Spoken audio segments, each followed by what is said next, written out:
You're listening to Talking Joe, and it is the episode that you've been waiting for ever since A Real American Hero issue 300 was released all the way back in November 2022. Here it is. On Cobra Island, there's trouble at the Cobra Casino base. On Cobra Island, the G.I. Joe team has trouble they need to face. On Cobra Island, there's a resurrected silent ninja dude. On Cobra Island, there's a cloned Mongol overlord. On Cobra Island, there's a redhead reunited with her boo.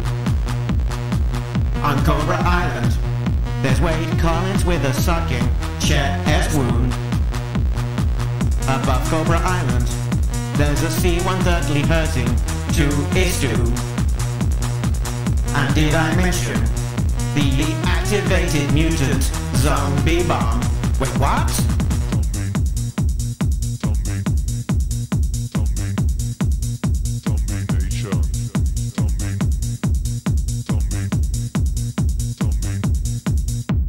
Hey, it's me, Mark. And as always, I am joined by my co-host. It's a Real American Tim.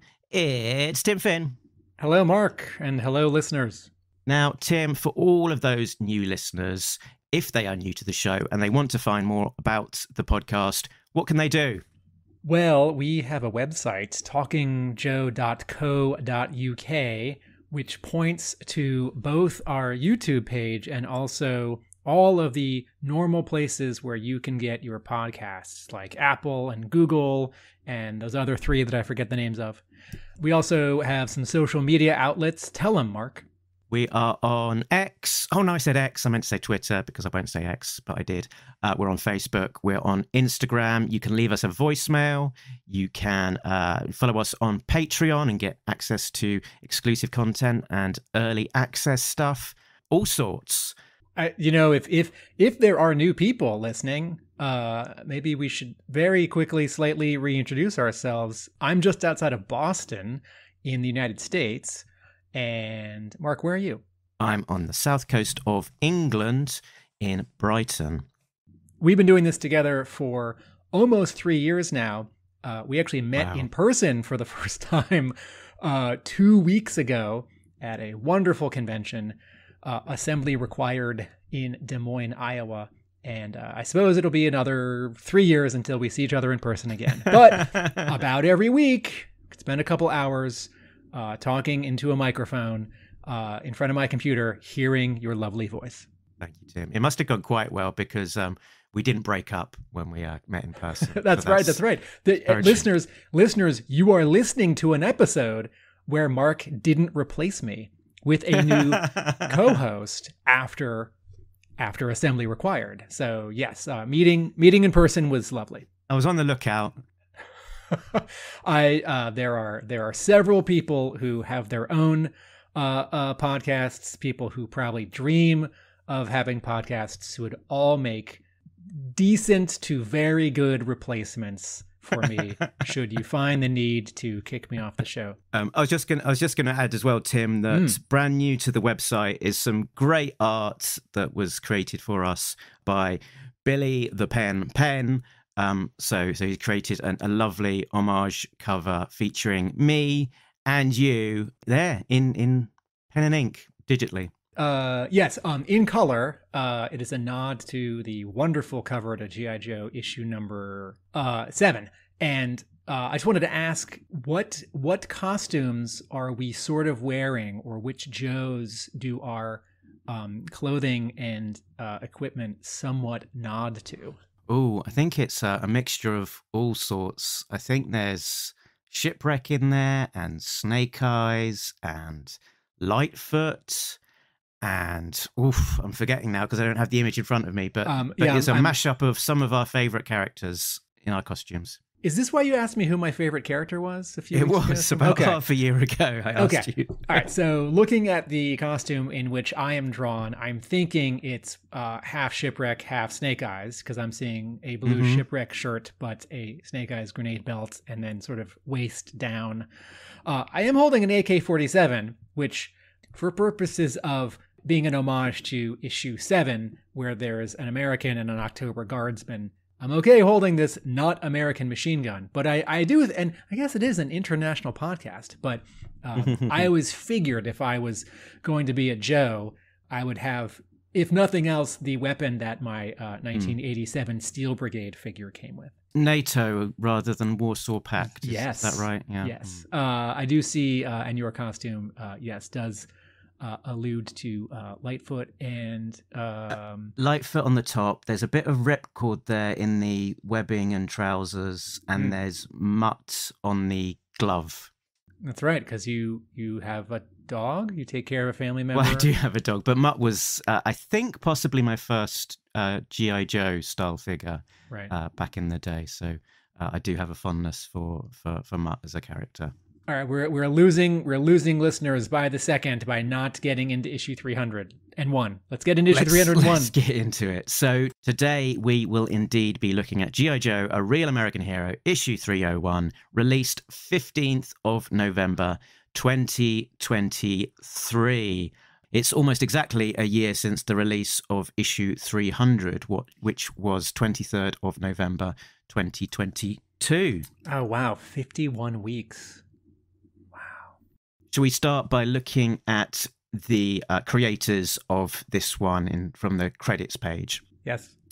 So, writer, as always, is Larry Hama. Artist, Chris Mooneyham. Colorist, Francesco Segala. Letterer, Pat Brousseau, who we were talking about not too long ago. Yes, he lettered Larry Hama's Wolverine run in the 90s, and then he lettered Spy Hunter Paperboy, which was this 6-issue digital-only miniseries that DC published that we reviewed several episodes ago, and you called it, and I agree, the greatest Larry Hama G.I. Joe story you've never read. Did I get that right? Mm-hmm. Yeah. I made a rare exception in reading a comic off of a screen rather than holding it in my hand because I can't. Yeah, Tim asked me if I could fax him the pages, and I said, no, it's too much. In the back of the book, we have got some Joe Cobra profiles. That is brought to us by artist Pat Oliff, with colours by Francesco Segala again. Words uncredited by Diana Davis, who is credited as the creative consultant on this book. The editor is Alex Antoni, and the publication design is Gillian Crabb. Let's have a look at the covers in the gallery. There's 3 mainstream release covers, right, Tim? Yes.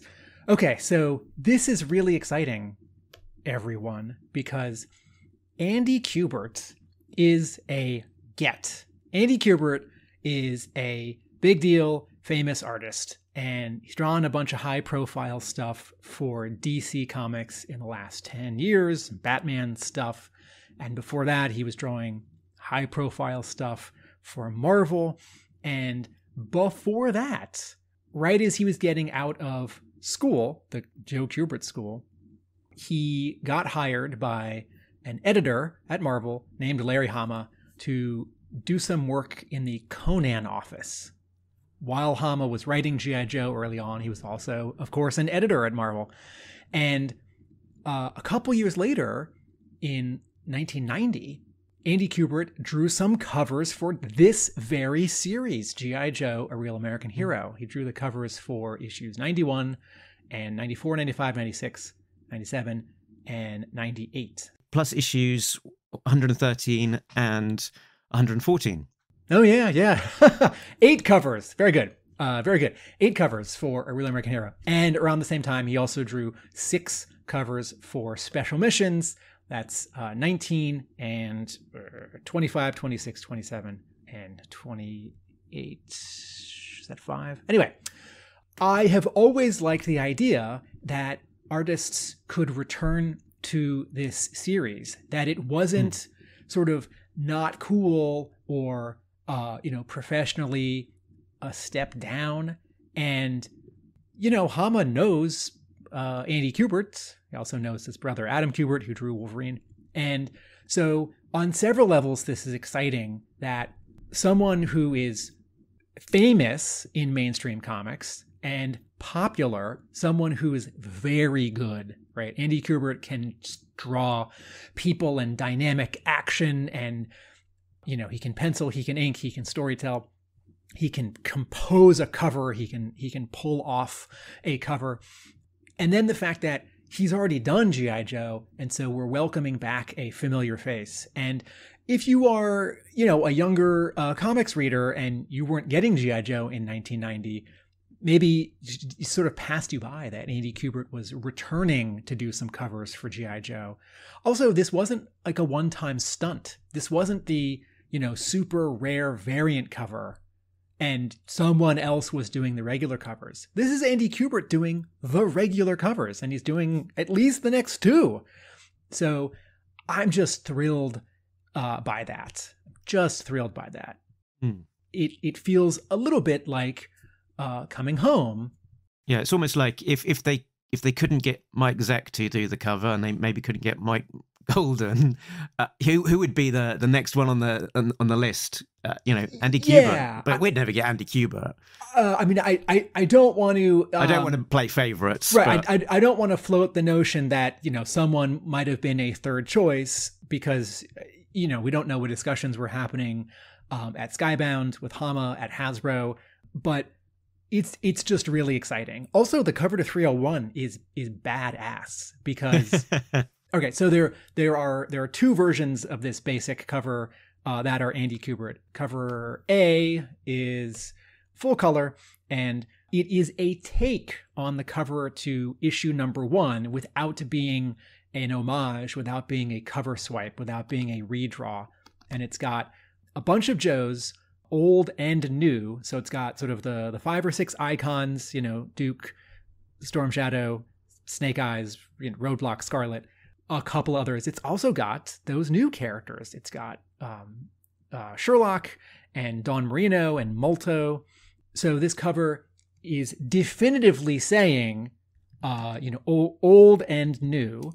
And the colors are by Brad Anderson, who is a really excellent colorist who has been coloring sort of everything that Gary Frank has been drawing at DC and Image for the last couple years. So Brad Anderson colored Doomsday Clock, which was that 12-issue sort of DC Watchmen sequel mashup.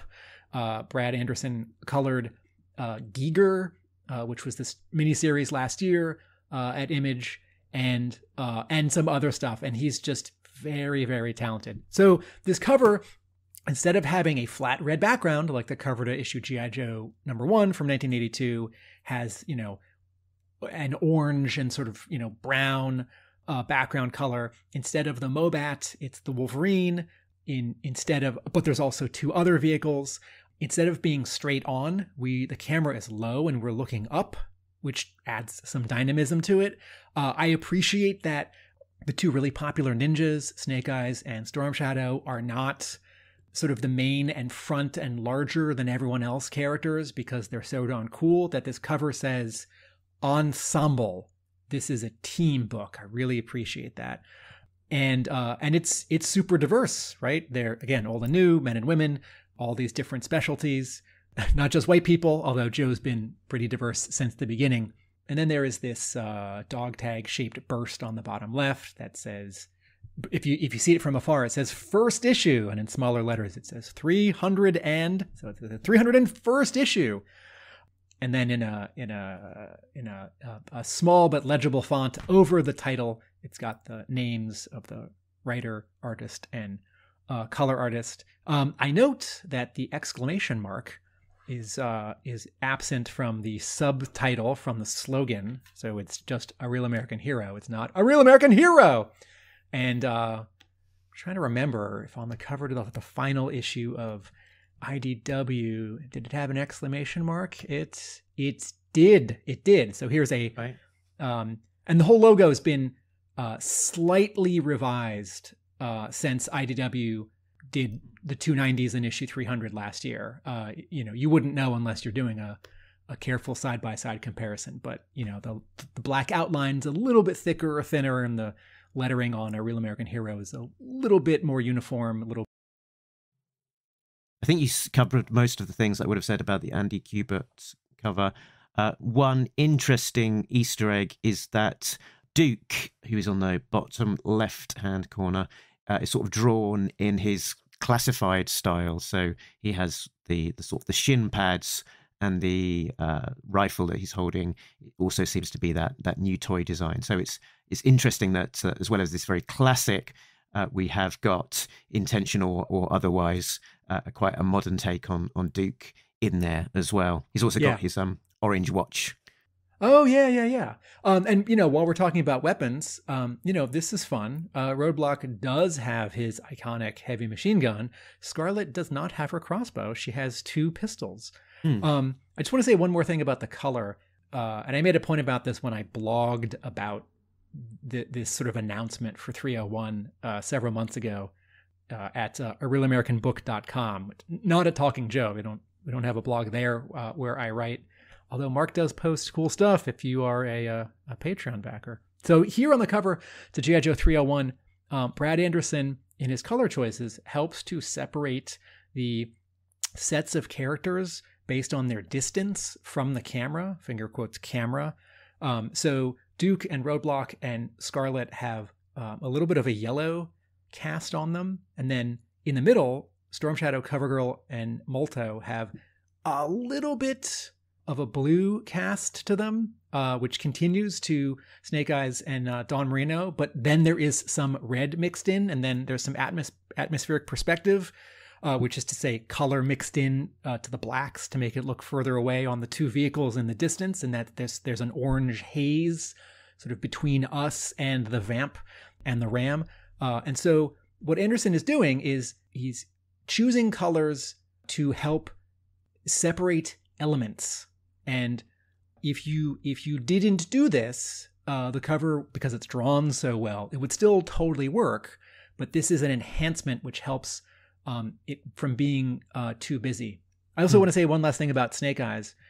I suspect that part of why we're seeing Snake Eyes the way we do in this cover is that this image went public several months ago, and until you read the issue, you're not supposed to know who lives and who dies. And there had been fan speculation for several months because this issue, the solicitation, the promised that someone was going to die in this issue. And there are 2.5 Snake Eyes wandering around in this story, right? There's the sort of original Snake Eyes, there's the sort of replacement Snake Eyes, and there's the sort of other replacement Snake Eyes. And so I think to not tip a hand, I suspect that a little bit of the sort of layout and focus paid on Snake Eyes here on this cover was to a little bit more generically present Snake Eyes and not necessarily Snake Eyes versus Throwdown or something like that. Yeah, and I guess if they did include the 2 Snake Eyes on the front cover, it would present, I guess, confusion to people who haven't been following the story along, which isn't necessarily what you want as a jumping on point and a billboard for your cover. Yes. Another nice thing about this though is that broadly speaking, it does, while it doesn't necessarily reflect an exact event from the story inside, it does broadly reflect what is going on, which is this team of Joes with this cast of characters on Cobra Island and with this set of vehicles mostly, with the exception of, I think, Sherlock. All of these Joes are on this mission and are in this issue. So it is nice that the cover A is broadly speaking tying into the events of the issue. I do wonder sort of how lapsed fans who have come back to this, who didn't follow the last 10, 50, 150 issues, but who maybe sort of lightly know that, G.I. Joe continued on and stuff happened and it, quote, counted. I sort of wonder when they look at this cover, when they've seen this image for the last several months and they see Don Marino who has this Snake Eyes look to her, right? She's in black, she's got the visor, she's got a sword.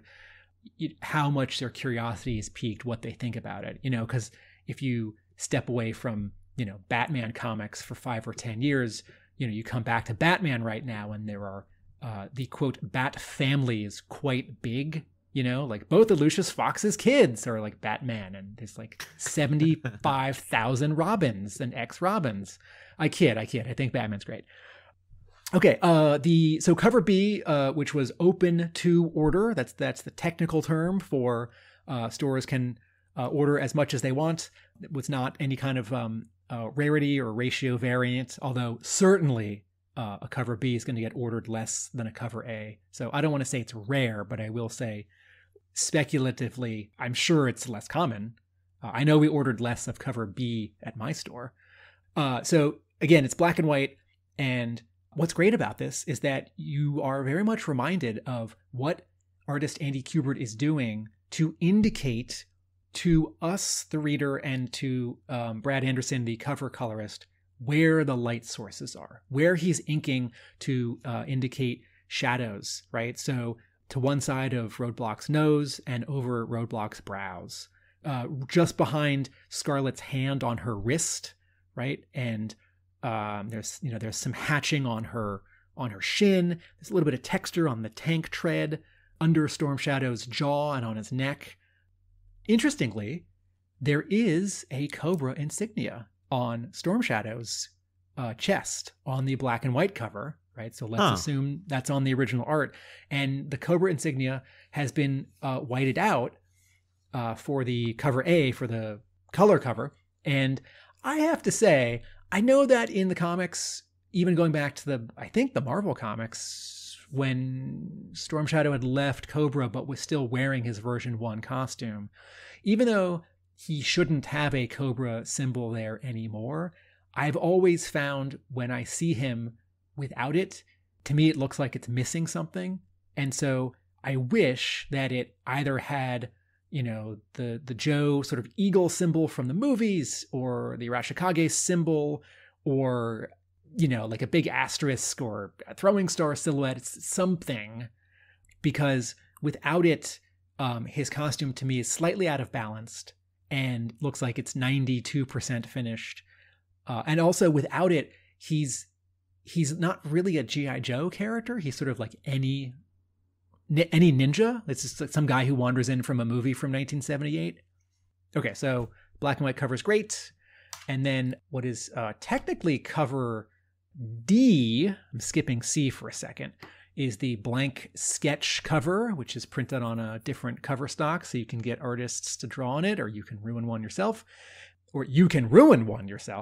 Cover C, going back a step, is a gorgeous drawing, by Brad Walker, who's known for some Green Lantern over at DC, of Snake Eyes in the foreground with sword and Uzi, some fiery smoke behind him, and then sort of a giant looming background of Serpentor's face. Great lighting on this, right? The light source on Snake Eyes is absolutely the blazing hot death coming out of the machine gun, and then the light source on Serpentor is off to the right side. There are all these shadows on the left side, and I don't have this in front of me. My store is getting these a week late, which is fine. There's no problem. So I'm actually not. Offhand, I don't know who colored this. This is Francesco Segala again. Okay, great. So colorist of the issue interior. And it's clear that he's able to play with different coloring styles that are sympathetic to different penciler styles, which is nice, that he doesn't just have a default, one size fits all approach. Yes. The color textures and styling on this cover is different than the interior pages. This cover C is the 1 in 10 variant, and then just announced a day ago or 2 days ago, there is a second print that's coming on December 20th, 1 month from the first print, which will also be the same day that the next issue, 302, arrives. And since we won't get to it in some later episode, I'll just say that the cover to issue 301 second printing is drawn by Abel and is Scarlet and CoverGirl and Dawn Marino at a sort of Cobra power plant, standing in some water with some Cobra soldiers rushing them and an explosion behind them. And it's a pretty neat drawing. For a second print cover, I wouldn't mind something a little more like the first print cover that's a little more related to the issue, but it's a nice drawing. I also think that in general, second print covers should just be the first print covers with sort of one thing changed, like the logo color, because the publisher has spent 5 months promoting this issue with this cover. Why not continue the benefit of all of those weeks and weeks of promotion and publicity, so that if someone comes into my store next month and they see this second print cover, and let's assume, I know this sounds crazy to comics collectors and speculators, let's assume they don't really care about first printings and second printings, they just want to read the exciting story they've heard about. If they see the thing that we just talked about with all the Joes on the Wolverine and the orange-red background, right? Even if it says in very small letters on its second print, they'll say, hey, it's that issue of G.I. Joe where G.I. Joe came back. This is the one I want to read. And if they see this cover, Scarlet and CoverGirl and Dawn, and a light blue cover, they might say, wait, what's this? And of course they can look at the issue number, right? It's not confusing, but my preference is that second print covers just look like first print covers. Yeah, I mean, it'd be interesting to know the business model around the second print covers. To what extent are the second print covers going to people who missed the first printing versus cover collectors who just like the look of the cover, or completionists, so picking up an extra one? This is a fascinating question. I don't know the answer, and I don't know if anyone knows the answer. I imagine that publishers and stores have some like loose data or guesses. But before we talk just for a moment, I'm going to let you run with it as much or as little as you want about all the variant covers besides the ones we just talked about for 301. Okay, so there's a regular cover, and then there's this 1 in 10 variant.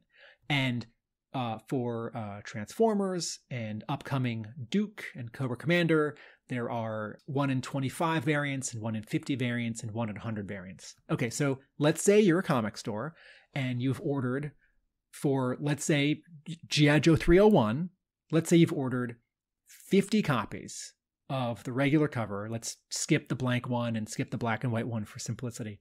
So you can get 5 copies of the Brad Walker variant.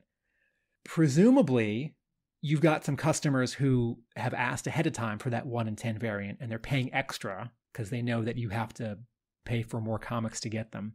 And or you as the owner are confident that you'll be able to sell these 1 in 10 variants, the first week, the first month after 301 does come out.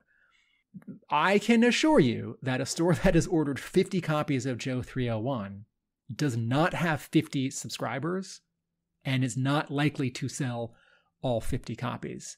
They're definitely going to sell most of those 1 in 10s because that's how the market has evolved in the last bunch of years. So if you go back to this press release that Skybound did 2 days ago about 301, right? Issue 301 sells out at the distributor level. Issue 301 is going back to press with a second printing, right? So yes, your store may not have carried 301 because your store owner, G.I. Joe is not on their radar, or it hasn't been really popular, so they're not going to risk it, right? Or your store may have just gotten a few because G.I. Joe's not a big deal, and they sold them to Wednesday warriors that showed up and grabbed them. But a store that got a bunch of copies so they could get these ratio variants is certainly sitting on additional copies. And that may not help you because that may be, 6 hours away by car, some other store that does have G.I. Joe 301 first print. And the publishers, before they pull the trigger on a second print, they're waiting to hear from a couple big accounts, a couple bigger stores like mail order or some of the larger chains or some of the high volume stores in, New York or Los Angeles, right? Like, are you about to sell out a 301, or what's your sales velocity? How fast are you selling it? Half the time, any comic, the last 10 years, Marvel, DC, Image, Dark Horse, half the time when a second print is announced, I think, oh, good, we didn't order enough of the first print. I'm not talking about variants or anything. It's some regular Marvel miniseries, some regular, Dark Horse thing. Half the time when a comic sells out and there's the second print, I'm grateful because I can sell it in a month when the next issue comes out and get people who missed it. The other half the time, I still have the first print available. And anecdotally from Facebook, I have seen a few people posting that they wanted to get 301 on release day, and it had already gone. So at least come to my store. Shops, in some we shops, have some. I've seen your video, Tim. It looks like you've got a good stock of 301. I mean, we splayed them out on the new rack for dramatic purposes for this week's social media video, but yes, we've got some. Okay, so Mark, there are so many retailer exclusive variants. We could spend the rest of the episode talking about nothing but retailer exclusive variants. So there's. Do you want to pick one or two? Do you want to talk about it overall? Touch on it. So it's been it's been a lot of fun sort of seeing them as they come out, and there's a lot of nice covers here. So there's, at the moment, at any rate, and I don't think it's going to change, at least in terms of this first wave, because all of these retailer variants are credited on the inside front cover. So there is a further 11 artists doing the retailer variant front covers, some for web stores, some for the artist's own web platform, etc. And for a couple of these, there are multiple, because there'll be a cover with a logo and a Virgin variant without a logo, or a foil variant. So there's a few more than just the 11 as per the art. Possibly my favourite could be the Mike Mayhew variant of Baroness.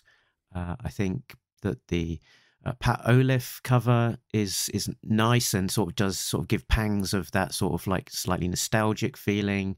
The Storm Shadow Godlewski variant is very nice, and probably my favourite overall might be the Carson Thorne which is a bit in the style echoing John Paul Leon with Snake Eyes and Dawn, I think it is, coming down from a helicopter. So we won't sort of go too far into the detail of these.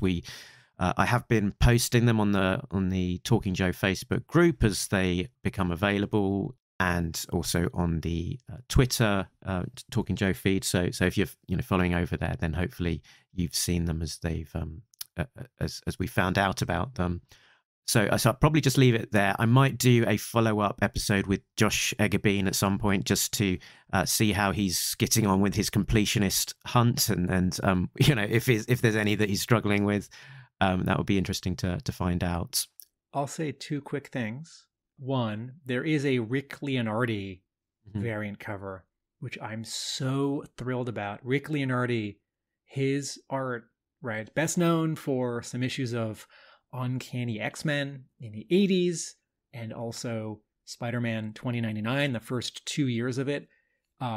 His stuff, the way he draws, it's sparse, but also so energetic. And in my hope of hopes in the last 15 years, he's always been an artist who I wished would somehow draw G.I. Joe, but it's sort of, they were never going to ask him, and he wasn't getting work at IDW. He was doing stuff at DC, and coming back to Marvel and working on, I think, like a graphic novel outside of Marvel and DC. And I'm just really, really psyched by that cover. John Callis, the color artist of that cover, is not my favorite color artist, so that cover is like a B+ for me on the strength of Leonardi and the good work that Callis does do. But It's funny because Leonardi uses these really tiny helicopters that are not G.I. Joe vehicles. And at first when I saw it, I thought, wait a minute, those aren't G.I. Joe vehicles. Don't make up something. Don't just grab a realistic. And then I thought, oh, this is a real helicopter. And its shape and size allows Leonardi, who's a great designer, who has strength at composing images, fitting elements into spaces. That cover lets him cram in a lot of characters because these really fun helicopters. It's a little bird helicopter, and I think cramming the characters in is the right description. And then lastly, I'll just say I've been excited in the last 2 or 3 weeks by how abuzz my social media feed appears about G.I. Joe fans, comics people taking note of the G.I. Joe comic coming back and all these variant covers. But who knows if those algorithms for what I'm seeing in my feed actually represents the world. And B, I do worry that this is too many variant covers all at once, all at the beginning, and so spread out, and some of them really hard to find in really small quantities, because there is a philosophy that you may have heard. You may know someone who collects sort of everything of something like G.I. Joe comics. And if there's a cover they can't get, maybe they're disappointed and you think, well, they don't have a complete run. I know of 1 or 2 people who, at a certain point, recently said, you know what? There are too many of these and some of them are too hard to get. I'm going to stop getting this. And so this sort of deluge has me a little worried that it might sort of break something in the fandom, that the goodwill you get for bringing back G.I. Joe, bringing it back well, and having a party, a bunch of covers, slightly backfires. So, I sort of wish they had taken half these and done them for 302 and 303, or maybe I'm worried that there'll be this many for 302 and 303, and a few people will get exhausted. And what I really want is people buying just a copy and reading it. I mean, I think based on what we've seen so far and based on what's been happening with Transformers, is that there's this big splurge for the first issue and then it calms right down. So we'll just get the basic, variants, the A, B, C, and then maybe maybe an extra second printing or whatever. So I think it will certainly calm down massively beyond this first issue. Shall we get into the detail of the comic itself now, the insides? So we're, warning, if you have not yet bought and read this issue, then maybe here's a place to stop if you if you want to stay clear of spoilers, because here be spoilers. Just I guess as a reminder of where we are, 301 very much continues on from the last 2 arcs of G.I. Joe: Real American Hero at IDW. So there was 2 arcs, I think, that began with 291, which were called High Stakes and All In. I've released a video and audio-only podcast which summarizes both 155.5 through to 300, and also 291 through to 300. So if you want to find out in a very quick download way what happened in those issues, or just want a reminder, by all means seek out those episodes. So we are very much sort of joining the issue in the midst of things. So I just remind you where we are at. In issue 300, the newly cloned Snake Eyes escaped from his tank and immediately started fighting Cobra. Revanche, who were the casino bots on the island, have been ordered to stop fighting and return back to their base. And the different Joe groups on the island, including a captured Cobra Commander, are on the whale on their way to Cobra Casino. Cloned Snake Eyes had an emotional reunion with Scarlet and spoke for sort of the first time, saying Scarlet.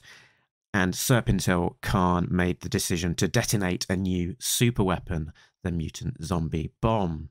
And of course, the Joes had a team in the air in a C-130 transport helicopter, and that took a hit, leaving the plane out of control and headed for a collision course with the ground below. We were left with a lot of questions, like what happens with the Joes' attack? Do they continue their momentum to carry on through and defeat Cobra once and for all? Unlikely. What will happen to this captive Cobra Commander? What will happen with this mutant zombie bomb detonation? Wade Collins was in quite a bad way. He was all sort of wrapped up in bandages from a gunshot wound. So what was going to happen with him? We had a newly cloned Snake Eyes and didn't really know an awful lot about him. So what was going to be the whole dynamic there? And we also had, this team of 3 Snake Eyes, the new clone, Sean, who had taken on the Snake Eyes identity, and Dawn, who has his memories. And then we had this question mark about, would that be it for Revanche and the Blue Ninja subplot? So with all of those questions in mind, let's have a look at 301 with a plot breakdown. Plot breakdown. Above Cobra Island, the Joe C-130 transport has been damaged by a Cobra missile, but is able to pull up at the last minute, but then encounters some further missile-based turbulence from a Cobra cruise ship, which is occupied by Revanche Bats, heading back to their Baton Rouge base. After jettisoning vehicles to reduce weight, the C-130 is able to continue mission back to New Orleans. Meanwhile, in Dr. Mindbender's lab on Cobra Island, Serpentor Khan has triggered the countdown on the mutant virus bomb. The Joes who are on the whale leave Cobra Island, looking to get some distance between them and the blast radius. Wade Collins and Laura are with a captive Cobra Commander in the belly of the whale. Cobra Commander shoots Wade dead and makes an escape on the whale's jet sled. As the mutant zombie bomb detonates, the Joes and Cobra Commander have reached beyond the outer limit of the blast. However, in the casino, we see a room full of zombified casino guests, as well as a disfigured Mindbender and Serpentor, who now seem to have an intense urge to consume human flesh. The Joes reach land, but with heavy heart as they carry the body of their fallen comrade, Wade Collins, from the whale. Tim, you've had a year to think about this. Where do you want to start? Okay, I will start 51 weeks ago and then also 5 days ago. 51 weeks ago, I said to my wife when I sat down to read issue 300, I said, I don't quite know if Hama I think he's wrapping things up because, there's rumors about a new publisher, but I think he'll sort of put the toys back on the shelf, not wrap up all the subplots, and then in 3 or 4 months when the next issue comes out after a big announcement, he'll bring the toys out off the shelf, the way that it happened in 155 and then 155 and a half and 156. And I read the issue and I laughed out loud when I got to the final page of the Joe's C-130 plummeting to its doom. And it says at the bottom, to be continued. And there is just an indirect indication from the editor of the end of the IDW series that the series would continue by other hands. And the announcement didn't happen for 7 months. And I just laughed out loud because I thought, what a fun, mean, cute thing to do, right? So Hama knew that G.I. Joe was coming back. He didn't quite know when, and we don't quite know based on the timeline of when he was plotting and then scripting 300, had he signed a contract for 301? Was there a handshake deal? I don't exactly know when he starts actually plotting 301, but he knew he would continue, and he was saying earlier than any official announcement of Skybound that he was just going to continue. Okay, so I have been anxious, what happens, but also sort of calm for 51 weeks because the Joes have gotten out of terrible scrapes before, and Hama's good at writing pretty dire cliffhangers and then pulling the Joes, out of the fire. Okay. And then I'll start 5 days ago. Comic book stores, new comics are on sale Tuesday or Wednesday, depending on the publisher, right? DC, it's Tuesday. The other publishers are Wednesday. And some graphic novels, if they're from, quote, regular book publishers, like Penguin, those are on sale Tuesdays. Some comic book stores don't get their new comics on Wednesday, day of, or Tuesday, the day before. There are some sort of interesting little shipping. It's not loophole, but it's like an eddy in a river. A couple stores here and there get their shipments not 1 day early, but 2 or 3 days early. My store had G.I. Joe 301 a couple days early, and so I was at the store a couple days early, and there was no good way to read it at the store because I don't want people to see it. We're not supposed to have out anything that we can't sell yet. And my manager said, "I put this aside for you." And I said, "I know." And I drove home, and at a red light, I started reading it.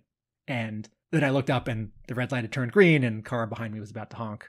And so I thought, okay, well, I'm only 1 page in. And the preview of the first couple pages that went online several months ago, I did not read that because I didn't want the reveal of who dies or what happens with the bomb or is the plane going to crash. I didn't want that. I don't need that online preview to convince me to buy this series. I'm going to buy this series. So I'll just wait and experience it sort of organically when it happens. And so I got to my home a few minutes later and pulled in the driveway and turned off the ignition and just read the comic there in my car. And let me tell you, in addition to being thrilled about the cover as a JPEG for the last 5 months and as a real thing in my hand, the art and the color in this issue are so great and such a relief because I have said on this podcast before, and I won't dwell on it, about 140 out of 150 issues of G.I. Joe at IDW, I really was not a fan of the color. And a wonderful artist who drew about 90 of IDW's 150 issues. His storytelling, this is Shannon Gallant, is excellent. His acting and his panel layout. But many issues he was given a real rush of a deadline. And his art is a little plain, a little unadorned, right? It's not sexy. It's not, quote, hot. So first page in, I see this recap and I think, great, right? This is going to continue the story right where it left off, but they're also going to give us a page or two for long time lapsed readers or maybe actual new readers, right? What's G.I. Joe? What's Cobra? That first panel, the same way that the cover looks back to the cover to issue 1. The first panel to 301 looks back at the cover to issue number 1. Mm-hmm. And then this second panel on the first page, by having a cross section of the pit, looks back to issue number 1 from 1982, which had a cross section, a different one, cross section of the pit. And that's been revised once or twice since then. So I very much appreciate that there's this introduction to the cast of characters, and that it does cover Serpentor Khan, because I gotta believe that like half the people reading 301 like did not read 290 through 300 and don't know that Serpentor's back again. And okay, so then we get to page 3 where the story really picks up, and there's this nice visual element which Chris Mooneyham does on the top and the bottom of the page with the black bar and the white stars with the red, white, and blue stripe, which is just a little visual cue that says, like now we're back into the story, or this is a little bit different than the 2-page character recap you just read. And I love this first panel because it is good storytelling. We're up behind the C-130. We see that its engine is on fire. It's trailing smoke. It's going down. We see the Cobra Casino. We see the island. We see some water. We see another island to the left. I don't know what that is. Let me put a pin in that and you tell me later on. And we can see the cruise ship leading. So in this one panel, I think, oh, good. Chris Mooneyham's, not just his art, but his storytelling is going to be strong. And as I read this issue, I was thrilled by the gorgeous color, right? All the scenes have a different cast. You know, every time we cut back to Serpentor Khan and Mindbender, it's yellow, green, and purple. And then when we cut back to the Joes here or the Joes there, right? And then the final scene on the tarmac with the salute, right? It's sunset, right? And it's all red. So colors by Francesco Segala, great. I'll one more sentence, then I'm going to pass the mic back to you, Mark. Chris Mooneyham's art is really exciting because he draws a lot like Lee Weeks and Andy Cubert in this sort of gritty, 70s, 80s, like Joe Cubert school style. And I think that's sort of I think that's sort of a blunt oversimplification of how this guy draws, because there are European artists that he's and other American artists and probably like South American artists that he's looking to. But when I see this guy draw these G.I. Joe characters under an Andy Cubert story, it's on glossy paper and it's got fancy computer coloring, but it does feel like, oh, this guy could have come after, Ron Wagner and Lee Weeks. There's another one, right? Another QB, another Cubert school grad. It's like, oh, this guy could have picked up G.I. Joe in the 90s if it hadn't been Mark Bright. The editor, Alex Antoni, actually said something like that Chris Mooneyham was very much from the Joe Cubert School of Art, both literally and stylistically, because he was a student at the Joe Cubert School of Art. Okay. And so, yeah, there's definite Andy Cubert, Joe Cubert vibes in there. I think I see a little bit of perhaps the Dark Knight Returns inker. Klaus Janson. I think I see a bit of Klaus Janson perhaps in the scratchiness of some of the inks. But yeah, it's very striking and sort of very different to what we've been seeing for the art style, but also seeming like it fits in very well. I'm going to throw in one more name. I think I see some Jordie Berard, who's a Spanish comics artist who American comics readers, if you've only read American comics, you probably won't know his work.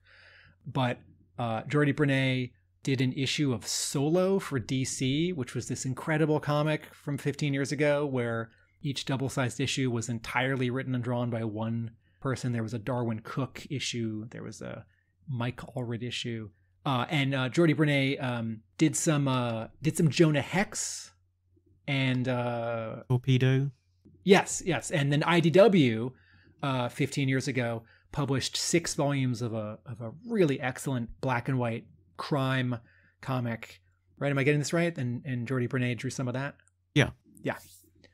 All right. So I'm going to talk about storytelling next, but first I want to hand the mic back to you. What are your, Mark, what are your first? Well, I can tell you about my experience of reading this. I couldn't help myself, Tim. I did look at the preview pages, so I did know the first few pages, and I think that made this a slightly quicker read because I've read almost a quarter of the book by the time it actually comes out. So, I'm my own worst enemy there, but I'm too excited. I can't hold myself back from wanting to see what's going on. And yeah, day of release, I was in bed thinking to myself, well, it's coming out tomorrow. It's almost midnight. I can't get, I'm looking on the Amazon Kindle app and I can't access it now. But what if I just stay up a few more minutes? What will happen to that buy it now button? And I did wait a few minutes, and the button did change color, and I was able to buy the issue digitally almost immediately after midnight. So very first thing Wednesday morning UK time, and download it and read it before going to sleep, because I thought to myself, I'm gonna. I don't know if if I'm gonna be able to turn off my mind, but knowing that it's probably it might be available online if I just look. And will I be able to get to it first thing in the morning? With getting the kids ready for school and get to going and doing work. So yeah, I read it at midnight Tuesday night. That was an experience. But otherwise, sort of, yeah, very much along the similar lines to what you were thinking about the story, the art, the color, and the color choices.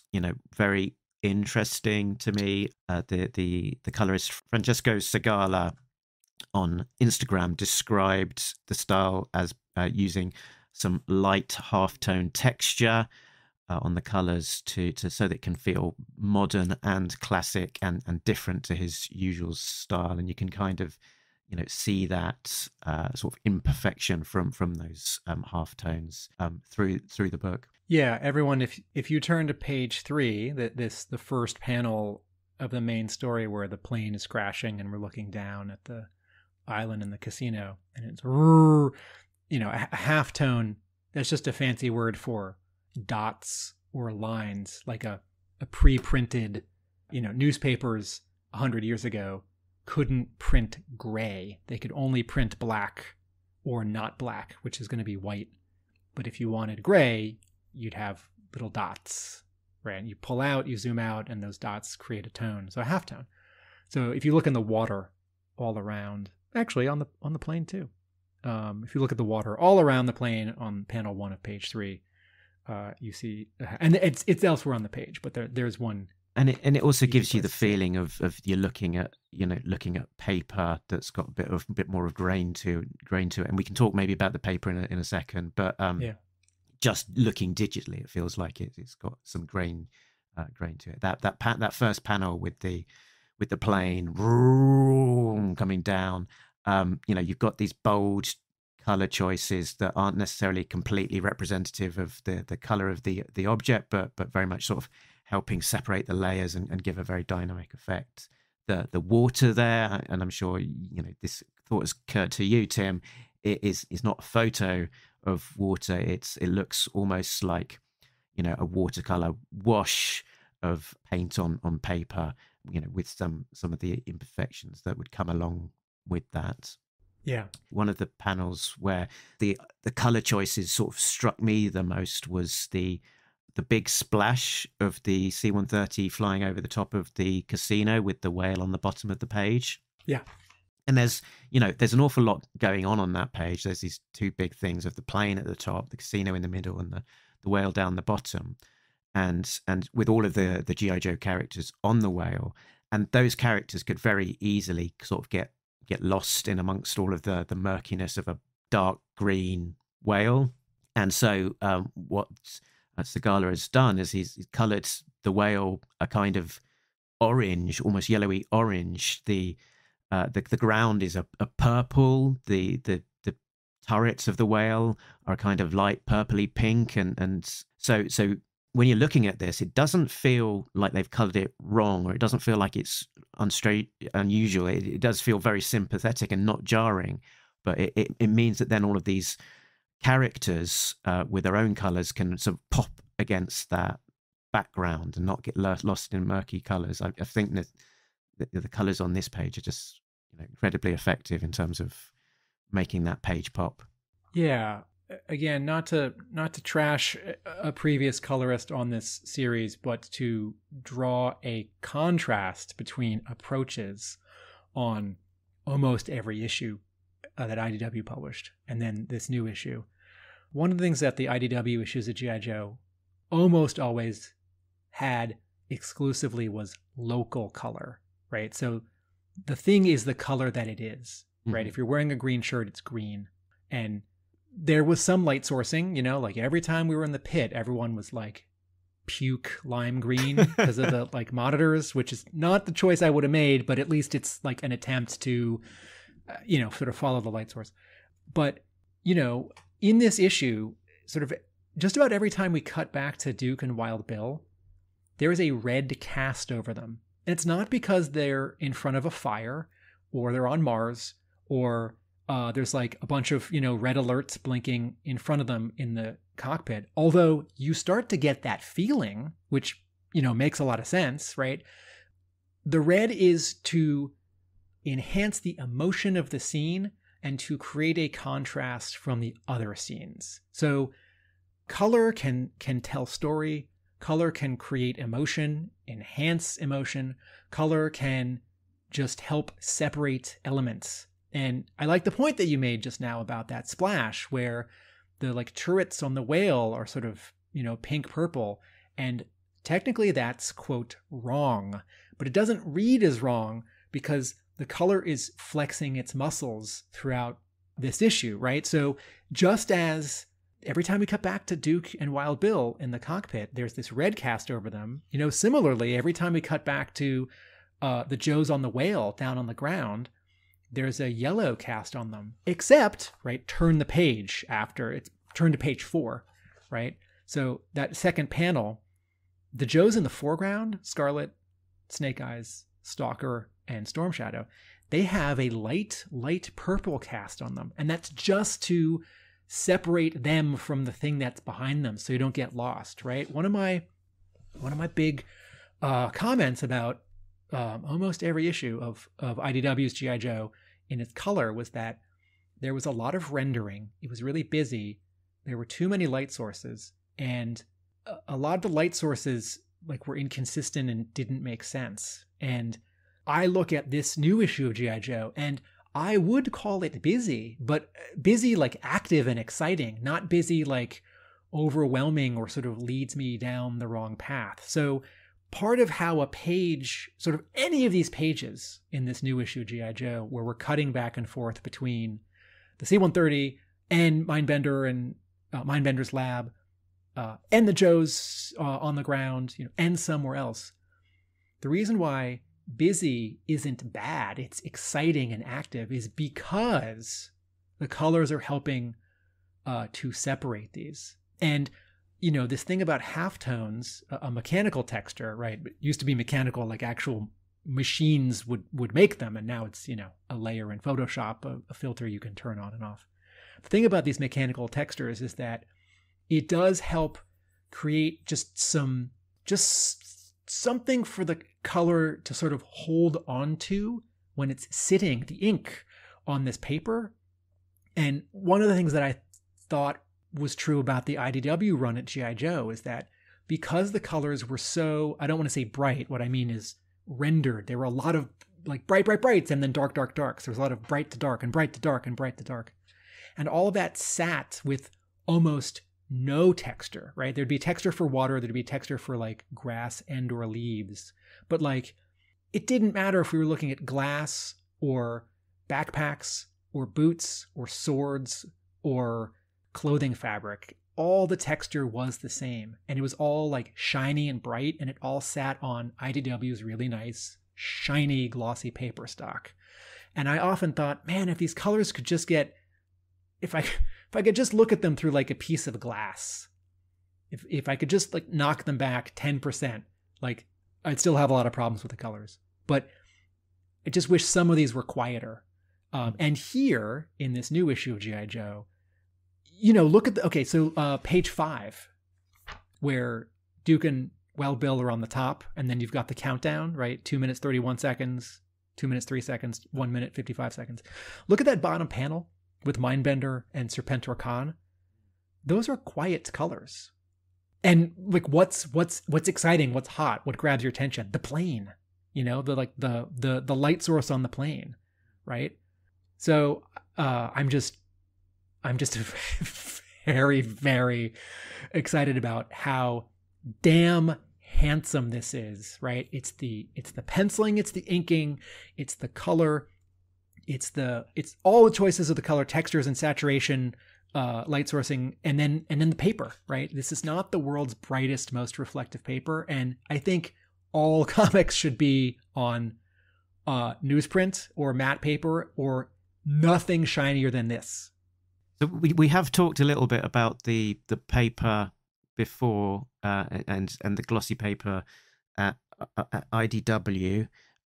what sort of percentage improvement are we getting on the paper here? How close is the needle dialing towards the Tim Finn nirvana of paper stock? Right. Mark's asking because when we give an issue a score at the end of an episode on a scale of 1 to 10, I said 2 years ago, an IDW G.I. Joe comic could never get a 10 because it's on glossy paper and it's like computer colored the way that it is. Like the highest it could ever get is an 8.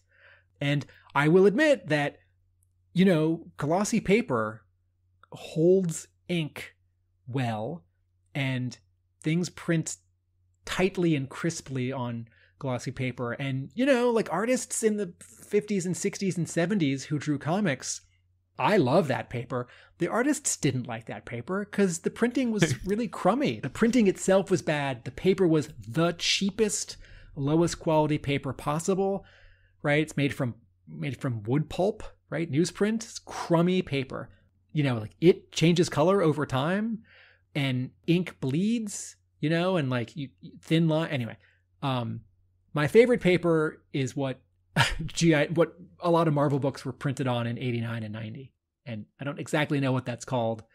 I think it is a high quality newsprint stock, but some of the names of paper at Marvel and DC, like Mando and Baxter, like quote, new format, one newsprint versus another. Some of those sort of terms are a little oblique to me. But basically, here's my minimum litmus test. If I am reading a comic and the light, the light bulb, that's near me or above me, if there's a glare of that on my page, that means that the paper is too reflective and I have to like angle the comic differently. Like if you were playing a video game, if you're like sitting at home at your computer or on your Nintendo and you're playing a video game and like your cousin was standing behind you with a flashlight and aimed it at the TV or the monitor, there's like a white hotspot on your TV or monitor, you'd get annoyed, right? You'd say, turn that off, move, right? So, I have friends who sell, they draw and they sell prints at conventions. And one of my friends said, yeah, I brought prints on both matte paper and also shiny paper. And the matte ones didn't sell and the shiny ones did. But I think the shiny ones are too shiny. And she and I sort of rolled our eyes because, you got to give the people what they want. And we think the people are wrong. So, stupid people. I will say, and this might be a topic for a different episode of the show. There are some other Skybound comics being published right now on what they're calling newsprint, and oh man, did that get me excited!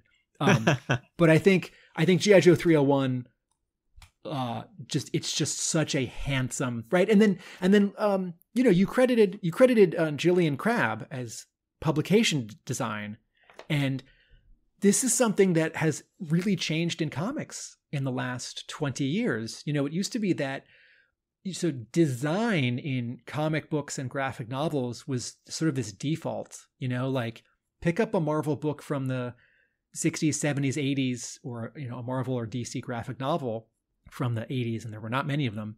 And so many choices are sort of not really choices, It's like, well, we're going to hand letter the credits because like the inside front cover is an ad that we've sold to like Kool-Aid or like Capri Sun, and as Photoshop has become so mainstream and as the packaging of a book, like publishers hiring designers and editors wanting their books to look handsome, like what's the back cover? Let's talk about the back cover of G.I. Joe 301 for a second, right? You've got the star behind the logo type, and it's at a slight angle, and it's also slightly in perspective. I think it's slightly tipped away from us. And then you've got this sort of a canvas texture, and there's a little bit of a gradient where the star is a little sort of whiter, brighter in the middle. And I hope they keep doing something like this for every issue. I hope it's not just this over and over and over. One of the things that sort of irked me about IDW is that all those issues at G.I. Joe, every back cover was the same as every other back cover. And I don't need to be able to identify a comic book from its back cover. But if you have a stack of issues, it's like if you have a bunch of Marvel G.I. Joe from the 80s and they're all upside down, well, this one has an ad for some video game, and this one has an ad for some movie, and this one has an ad for BMX bikes, and they're different. And after a while, it started to feel like the IDW back cover where it was just black with the logo, right? It's like, oh, like put one panel from the issue on the back cover, right? Or like, that's what Usagi Yojimbo has been doing at Dark Horse recently, right? Or put one panel in black and white, or put one panel without the word balloons, right? The way that IDW would on the inside front cover, like make a decision, right? So one of the many things I like about Skybound is that not just art and color, but lettering and design. Skybound books always look great. And that's even down to Skybound's logo, that little symbol of the like ghost silhouette or the person flying silhouette, you know, like what a cool little icon, man. And you mentioned adverts there, and this aside from an internal house advert for Duke, I don't think it does really have any adverts at all, does it? So it is 100% G.I. Joe content, start to finish, unless there's something in your print copy that I can't see on my digital copy. You are correct. So the Marvel G.I. Joe run issues were 22 pages, and the IDW run, I can't remember if it started at 22, but it definitely went to 20, and Marvel and DC were doing their own experiments around 2005, 2010, 2015 with, you know, higher cover price or 2 fewer pages, not because it's cheaper to print, because you don't have to pay the writer and the artist and the colorist and the letterer to make those pages. It's one way to reduce your costs. So, hey, everyone, this issue of G.I. Joe, this new issue 301 is 22 pages of comics. We're back to 22. The first 2 pages are a recap, but I have a feeling that the next issue is going to be 22 pages of comics. Let's take a bet, Mr. Tim Finn. I think the recap was a late addition that perhaps they thought going straight into the issue is probably a bit too full on. Let's have some sort of easing in new lapsed or readers that have been away for a year. So on that basis, I suspect that maybe we'll be at 20 issues as a standard. 20 pages as a standard. I know that Walking Dead Deluxe, which is the color issue by issue reprinting of Walking Dead, is like 13 years behind. But I've been reading Firepower, which is current. It's about to end. And I'm reading Walking Dead Deluxe, and I think Skybound books are 22 pages. So gentleman's bet. Okay, we'll see. so this issue, dear listeners, has 22 pages of comics. It has a page. It's one paragraph, but it has a page of text from Larry Hama, which I'm going to count will be the letters page, and then it's got the 2 pages of bios drawn by Pat Olaf, and I think Pat Olaf draws digitally now. I don't think this is pencil and ink. And then there is a page of text from the desk of Chris Mooneyham, and then there is a page. And he's got a signature there on his page of text, which and I was looking at the signature and thinking very similar to Joe Cubert's signature. Yeah, that's interesting. And then opposite Chris Mooneyham's text page are 6 very small pencil thumbnails with his it's like 4-point type, although it's handwritten, his little notes for what's happening in each of the panels. And then, the final page is the ad for Duke, and then the inside back cover shows the covers for the next issue. And this comic is $3.99, right? This comic, there are a lot of, including Duke and Cobra Commander, issues number 1. There are a lot of DC and Marvel books right now that have gone to $4.99. And hot darn, this issue's $3.99. Holding the line at $3.99. Well done. Very good. We were talking a bit about design. You were talking about design and design of the overall book, and that sort of covers the way that the credits page looks, the way that they're using this sort of canvas texture as a kind of thematic thing for the way that the book looks. But beyond that, it does look like a very designed book, and part of that will be, you know, following the lead of Hama's script. Part of it is what Mooneyham is putting on the page, and you can see that most of the design in terms of those thumbnails is definitely coming from Mooneyham, but then also the execution from letterer Pat Brousseau. And what's interesting as part of that design is hand lettered text on the artboard from Mooneyham. So for sound effects. For sound effects, yeah. So the likes of the of the hovercraft, that is lettering by artist Chris Mooneyham on the board, which is relatively unusual in this modern age. Yeah, particularly, you know, I don't know if editors say to artists, don't do that, or if they say, maybe don't do that because, you know, this book, they're going to turn off the layer in Photoshop with all the English language word balloons. And then some other publisher is going to re-letter this in another language. And if the sound effects were part of that Photoshop file, the foreign publisher could very easily redo those sound effects in another language. And it's harder to do that here. Tim, what is in French? I think there's just an accent on the first vowel, or on the last vowel. You know, like cafe. Wow, yeah. Okay. In terms of so me using the word design and you using the word design, I can slightly clarify what I was talking about is package design and publication design. But I do take your point that Chris Mooneyham's layouts are a little, this is an invented word, designy. That he's not, you know, if you compare, you know, I reread 299 and 300 the night before I read 301, and I'm sitting with my copy of 300 right here. And there are, you know, a lot of comparisons to be made.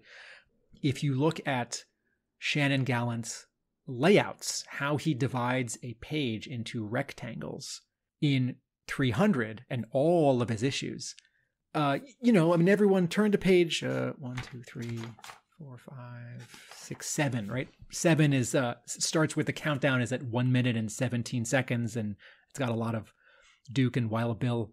There are 2 big panels on this page, and then 3 smaller panels floating over them, right? You know, so inset panels, and that is not a layout choice that Shannon Gallant, I think, really ever made, and that's not a criticism. I like both. My wish is that if you're going to make some panels bigger and other ones smaller, if you're going to make some panels cover up other parts of panels, that all of your acting poses, your quote, camera angles are still thought out so that all of the storytelling is clear. And here is where Chris Mooneyham stumbles. Again, his art is great. His actual drawing is great, right? And you know, at the back of the book, he says he had not been a G.I. Joe fan. And by the way, I don't think that disqualifies you. I think any talented professional who wants to work hard, you know, if the editor wants to hire them, I think all other things being equal, they can draw G.I. Joe. You don't have to have played with the toys. You don't have to have, you know, read the Marvel comic. You don't have to know who Larry Hama is. So Mooneyham's storytelling is not as strong as Shannon Gallant's. And what I see in issue 301, what I see a lot of is straight on angles. And I don't want to say that you can't do that. And a couple times you absolutely can and should, right? There are a couple panels in this issue where Mooneyham draws a character or two straight on, and it's highly effective, and I think that's great. But he does it so much. I started to realize halfway through the issue, oh, his storytelling is not the strongest. And it's getting a little bit in the way of my enjoyment of the issue because I'm seeing some stuff repeat, right? Feels like every time we cut back to Serpentor and Dr. Mindbender, we're seeing them head and shoulders straight on. And you know, if you count, maybe that's only like 4 times. And when I say straight on, I don't mean necessarily they're aiming straight at the camera. I mean, like 1 point perspective, the camera is planted and sort of aiming straight at them and whatever wall is behind them. And Similarly, like here's a comparison. Everyone, if you have your copy of issue 300, turn to page 26. 26 has Duke and Wild Bill in the cockpit, and they're trying to, if you're holding your copy, it's on the left side. And it's only 3 panels, and the middle one, we see the C-130 from below. Okay, now, it might be hard to sort of see this and make a fair comparison because the art isn't as sexy, and the color is like sort of normal daylight. There's just a blue sky behind them. There isn't, this grit, and, there's all the tension in Wild Bill panicking, and there are these reds and oranges behind them. Okay, separate that. Just look at the actual storytelling that Shannon Gallant does here in issue 300 on page 26, panel 1. So I see tension in Duke's face and in his and Wild Bill's arms because their arms are locked. And look at the cloud behind them, right? The cloud is at an angle, which shows me that the plane is going down. And also, I see some dials and I see the joysticks. And I feel like Chris Mooneyham keeps avoiding showing me that in the issue that he draws. Now go to the bottom panel of that Shannon Gallant page, issue 300, page 26, panel 3, right? So now Gallant has tipped the camera down, but raised it up by 2 feet. So we're looking down a little bit. So it's subtle, but this is not 2-point perspective. This is 3-point perspective. He's drawing a more complex angle, and he is establishing and reestablishing for me just sort of how crowded this cockpit is and what the actual machinery of the cockpit is. And there are lots of examples. And then the other thing that I want to, and in 301, Mooneyham, he doesn't never show the dials and stuff, right? I don't want to say that he never shows it, but he seems less interested in showing it. And that combined with sort of how often he's showing like faces, like close-ups of heads or heads and shoulders, and doing straight-on shots, I don't think he is as comfortable with clear and evocative storytelling.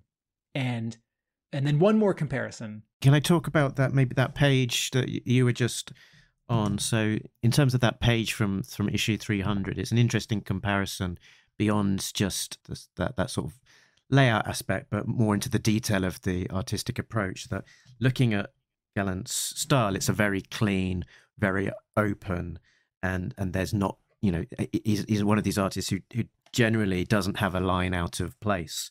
On Wild Bill's face in those 2 panels, he's basically, aside from the layout of all of the essentials like his moustache, his nose, he's got one line sort of indicating his cheek and maybe another line indicating his jaw, and you compare that to that same page we were talking about with the big close-up of Wild Bill from Mooneyham and all of the lines and lines and lines. Lines and lines and lines and lines and lines. And the similar one with Duke's face, where he's got all of these lines sort of spiraling out of the center of his face in a way that sort of slightly put me in mind of Sean Gordon Murphy for that panel. Yeah. It's a very different style and makes for an interesting comparison. Yeah, and again, it's not the perfect comparison would be if both artists drew the same plot, right? If they were each doing the same page of Hama plot. And then you could say, well, this is clearer, this is less clear. This isn't an entirely fair comparison because when Mooneyham draws it, it's like 10 minutes later and things are much worse. And so he has a good excuse for pushing the camera in closer to Duke and Wild Bill because, close-ups are for like intense emotions. And it might not be as intense if we were like 6 feet back, but still in the cockpit and we could see their arms and shoulders. But so here's the other sort of half of this comparison. So back to the beginning of G.I. Joe 300, right? Shannon Gallant, turn to page 2. On the second panel, he's got a head and shoulder shot of Mindbender. And Mindbender, his mouth is open a little bit because he's talking, and his left hand, the one on the right side, is up and he's tapping his temple. And then in the next panel, Serpentor Khan is saying to him something, right? Like, be careful. And he's pointing to us. And then also his left hand is up and out with his palm up in that sort of like, what do you mean? Or like, here you go. Like sort of cliche acting thing. Like when you turn your palm up, right? And then look at Mindbender's acting in that same panel. And he says, of course I did.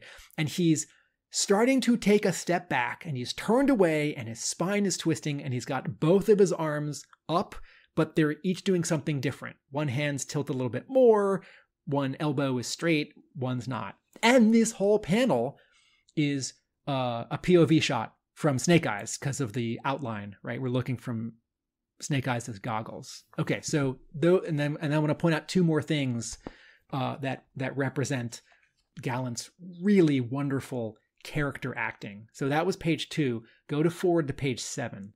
3, 4, 5, 6, 7. Okay, so this, if you're holding the physical comic, this is on the right side. So it's 4 panels, and we're just going to look at the first and third one. We're back in the cockpit of the C-130. Over the shoulder, we're looking past Scarlet, and she's talking to Duke. Look at Duke's hands. One hand is on his headphones, and the other hand is half making a fist and pointing forward, right? And he's saying, we are not going to leave them hanging. And now go down 2 panels, right? And Scarlet in the third panel, right? Reverse angle. Now we're looking past Duke at Scarlet over the shoulder. And Scarlet is leaning forward. She's not standing up straight because you can see some of the tops of her shoulders. And she's got this look of surprise on her face, right? And she's pointing like over her shoulder, right? It's like, and she says, I have to get back down there. She's pointing to where she needs to go. And then Duke, and we don't see his head, he's turned away from us and with his left hand, he's thumbing and he's saying, circle back around, right? Wild Bill, circle back around. Now, again, it might be that the dialogue and the circumstances in 301 don't allow for as much body language, facial expressions, and character acting. But it is the same writer, and it is the same set of characters, and it is, except for it all being 10 minutes later and more dire, the same set of circumstances. And I'm so excited by the grit that the textures of how Mooneyham draws and inks, that there's activity, like I loved how open Shannon Gallant's art was, but I don't think it was a good fit for the color approach. I felt like the art was always the color was always fighting the art. And what I wouldn't give to see Shannon Gallant's issues colored the way that Chris Mooneyham is being colored here. But I hope that Mooneyham gets some feedback from the writer, from the editors, from readers who are going to email in, like me.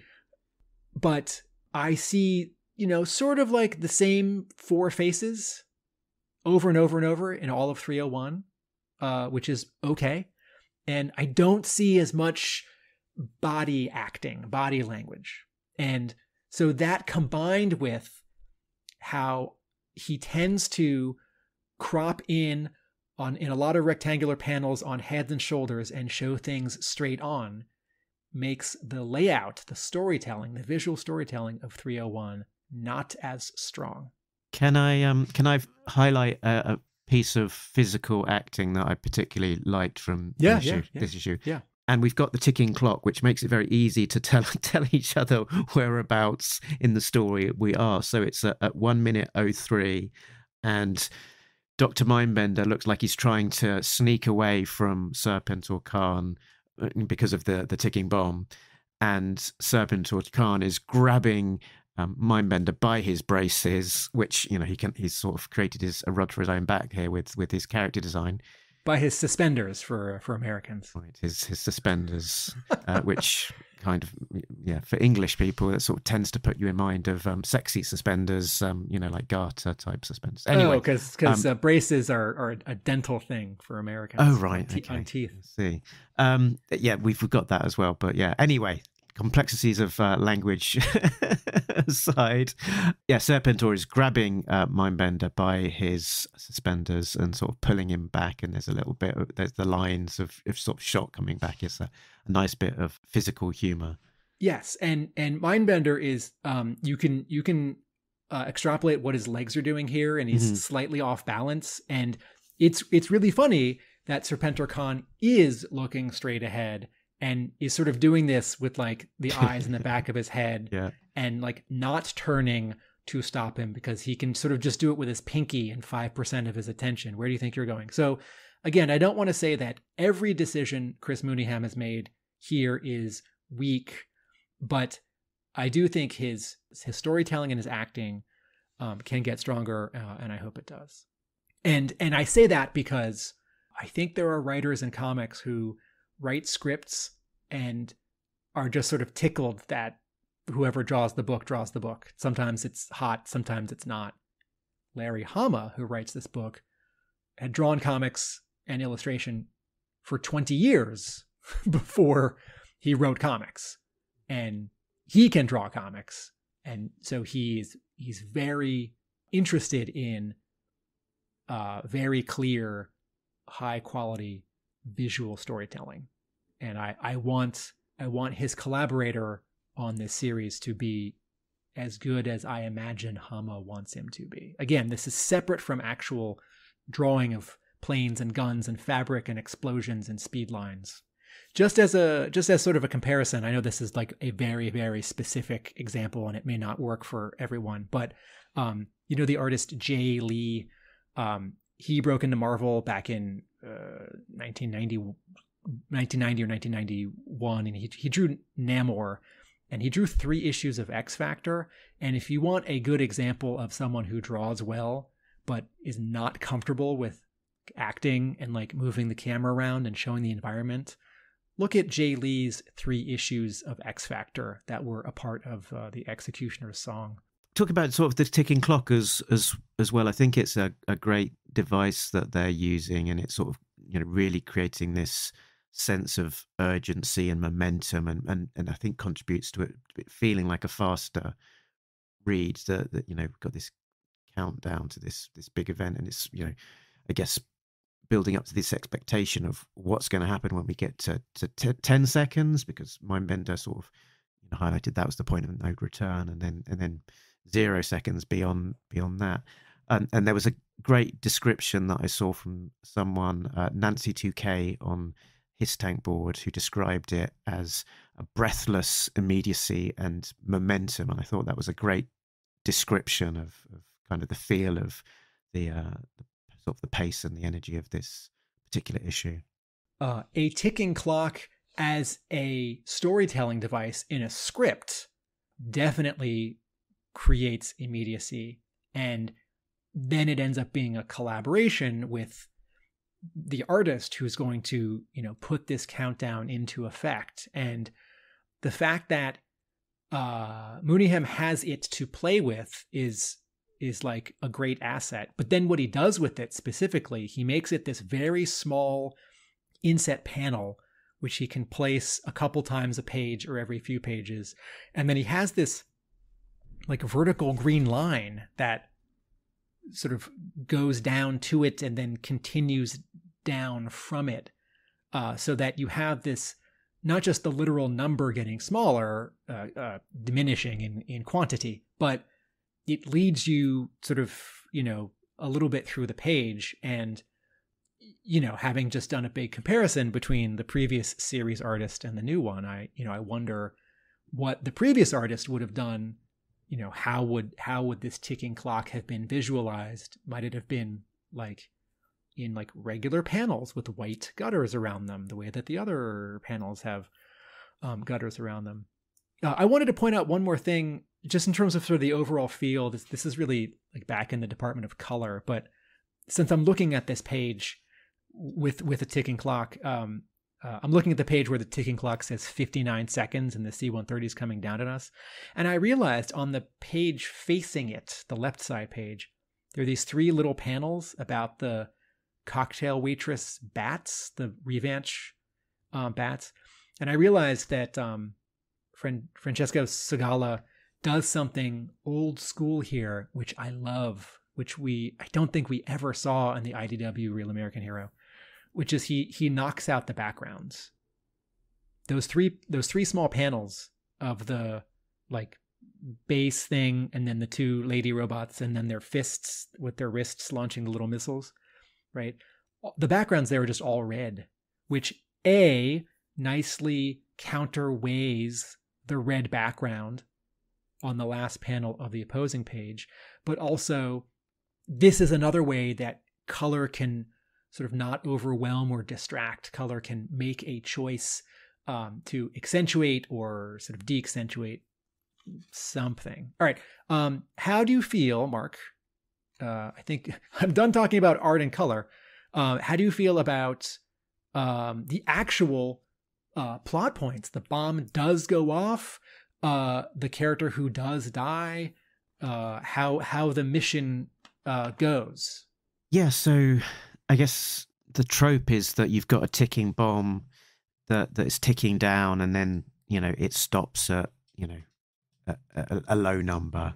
Whether that's 0 seconds, 0.07 or something to that effect, that the heroes somehow stop the bomb just in time. And here, I guess that trope is, somewhat subverted by the bomb going off, and we're left with an island full of apparently, mutated zombies, including our two most significant Cobra characters who are zombified, Mindbender and Serpentor Khan, and that makes you think, crikey, what does that mean for that status quo of all of those characters who were on the island? How long is Mindbender and Serpentor going to be in this zombified mode, and what exactly is that going to mean? I mean, they talk about having this intense urge to rip living flesh off bone and devour it, but then saying, but I am still me, I'm not some mindless criminal monster. So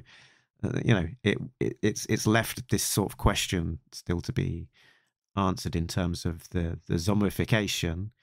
In terms of the death, we did know that it was coming, and in terms of the cover to 302, it did very much indicate that the most likely contender would be Wade Collins, given that the cover is similar to the last panel of the book. He's on there's someone covered up by a sheet on this gurney stretcher thing, being carried by Storm Shadow, Snake Eyes, Stalker, who are Wade's comrades in arms back from the long range recon patrol days, plus Sean, his son. So looking at that cover, you think, well, Wade did have a bad wound. He said that he thought he might be a goner.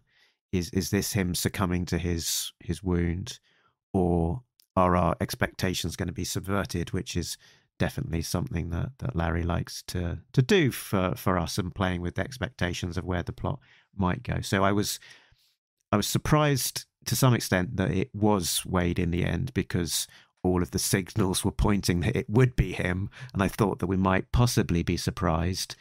So it was more surprised that we got what we were expecting to some degree. But I was also surprised by the manner that he died in terms of that escape from the whale and being shot by Cobra Commander, because we don't often necessarily see Cobra Commander being that hands-on villain. He's often acting out via his troopers and his people underneath him, rather than him out and out doing the evil thing himself. So it was interesting to see that, and it happening so quickly as well. It was, there's the struggle, there's the gunshot, and then the bottom of the next panel, we're told he's dead, and then then we moved on again, and I had to kind of almost flick back and say, wait, what?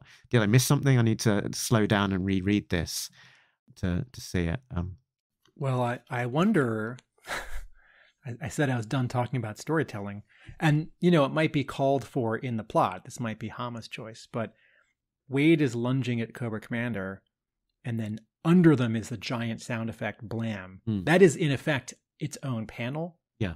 Even if it's not divided that way. Yeah. And I thought the same way that you did, I thought, okay, I don't need this to be gratuitous, but I think I would have benefited from one more visual of Wade recoiling, or Cobra Commander shoving him out of the way, or Wade on, again, I don't need to see this to know that he died. I think it is clear in the story, but I do feel like the storytelling missed half a step, and it might be from the giant sound effect, which takes up the real estate. They're down in the whale, right? Yeah, they're in the belly of the whale. That's a pretty... Okay, so 2 panels above the giant blam where Wade is holding Laura and he says, "Are you all right, Laura?" Cobra Commander's standing up inside the whale. That's a pretty spacious whale interior. Mm-hmm. It's a fairly cavernous whale, isn't it? Yeah, and Chris Mooneyham does a great job on this issue. Drawing this book is hard. If Diana Davis sent him links to tons of JPEGs on the internet of what the vehicles look like, I don't think anyone's drawn the inside of the whale before. So if, Mooneyham gets it a little wrong, makes it too big, that's fine. The story still makes sense. But I agree with you that I think the story right there could have been visualized a little more. I did like, in terms of a Larry Hama-ism, I really liked that the commander gets away on the jet sled, which is that little accessory. Am I right? I never had the whale. Yeah, there's a little flap on the very bottom of the whale underneath the main ramp where you open it up and there's this sled that the character can lie down on, and then there's like an ejector button that shoots it out, and there's wheels on the bottom of the sled that means that it can roll along. Okay, so it is visualized differently than the toy, and I assume that this is intentional because all of the reference is there, so they've decided to make it more of a jet ski rather than the toyetic version of it. So I love that Hama and Mooneyham and maybe Diana Davis are saying, "Oh wait, let's use the thing that comes with the toy. Let's feature the feature."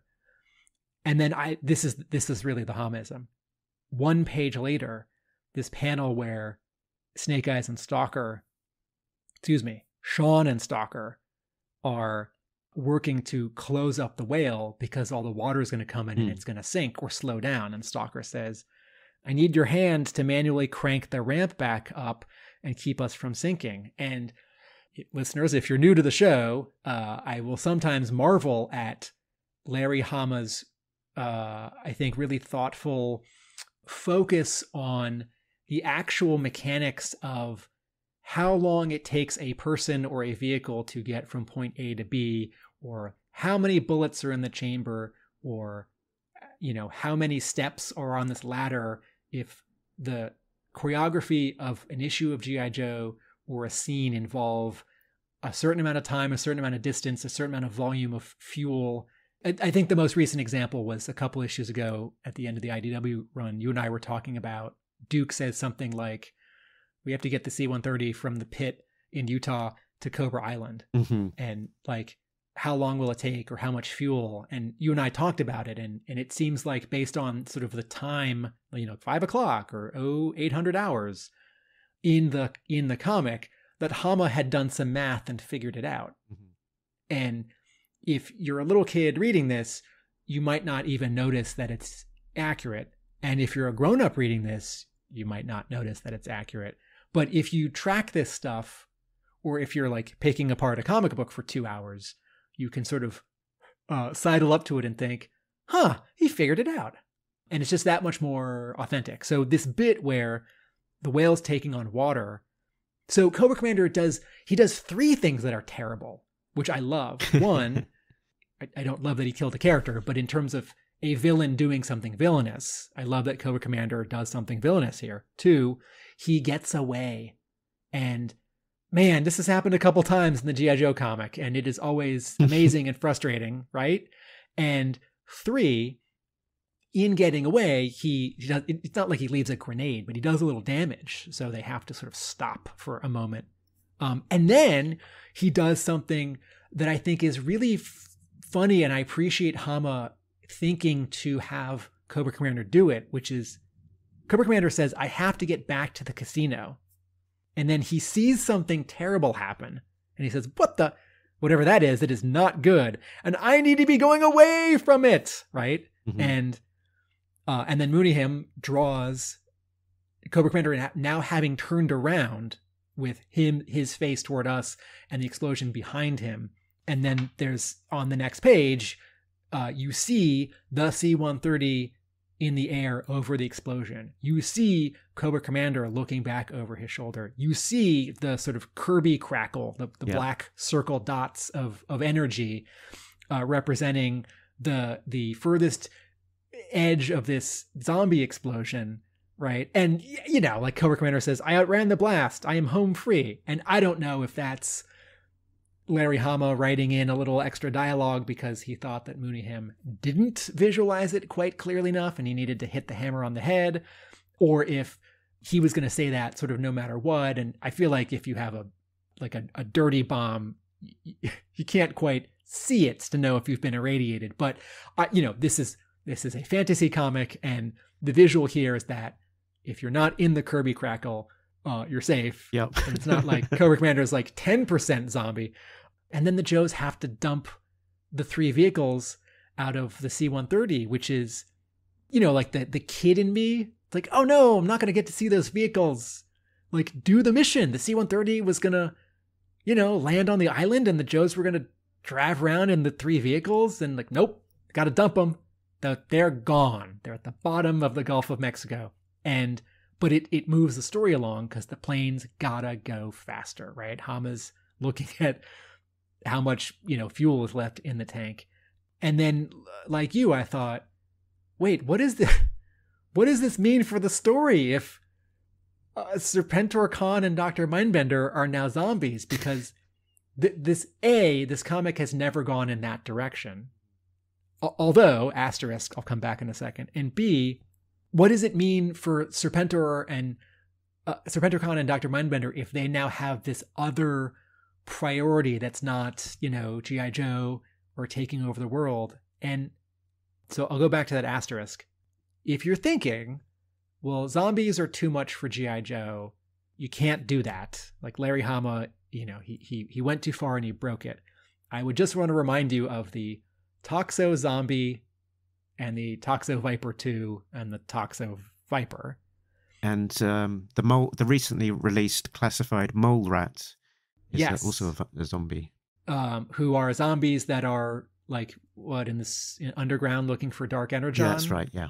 Okay, so Hama's not going to bring Transformers into this comic, everyone. That's not what I'm saying. What I'm saying is that the new classified toys have an allusion or two to Transformers. But there's got to be a bit of a cheeky wink here to this being the first issue at Skybound, the home of Walking Dead, and them turning into zombies.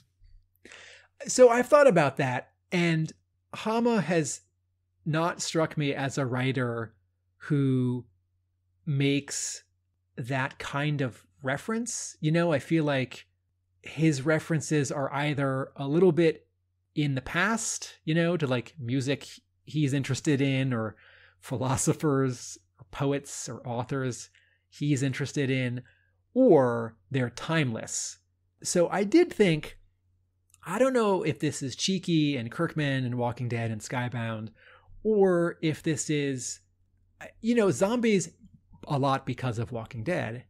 Zombies have been sort of in the pop culture zeitgeist for really the last 20 years, but also for the last 50 years. And if a comic like G.I. Joe goes long enough, it's like, well, like when do ninjas come into comics? Ninjas come into comics in like 1979 when Frank Miller takes over writing Daredevil.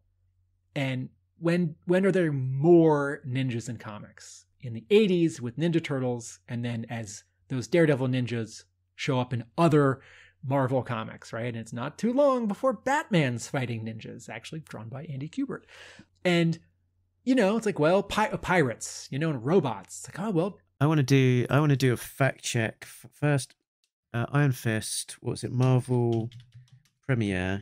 But he's not a ninja. But one of the very first characters that he fights is a ninja. Okay. So that is 1974-ish. Okay, but would you take my point that whether it's the Daredevil thing or the Iron Fist thing, ninjas show up in comics in the 70s? Yes, no. I was just occurring to me that one of the very first appearances of a ninja in a comic is Larry Hama. Mm-hmm. Yeah. Okay, so but like checking off the pop culture tropes, like cyborgs, pirates, like zombies, aliens, so ninja, like, well, G.I. Joe's had ninja for a long time. G.I. Joe almost did zombies. Toxo Zombie was not introduced, but he was set up in around issue 125 when Wildman was drawing the Eco Warrior story. And so, yes, it may be like, oh, Kirkman, this is fun, zombies. It may also be like, well, zombies. And I might be, splitting hairs to a level that's not interesting to our readers. But basically, I don't want readers to lazily or cynically think, oh, Hama's doing zombies because of Kirkman and Walking Dead, right? It's like, well, that might be a fun little joke, but if you have fundamentally altered two of your main characters in a book that's not realistic but grounded, I trust that Hama has not long-term plans, but like a bigger sort of philosophy in mind besides like sort of like a cheap joke, Mm-hmm. I'll say one last thing about this. I hope whatever happens with Serpentor Khan and Mindbender are interesting.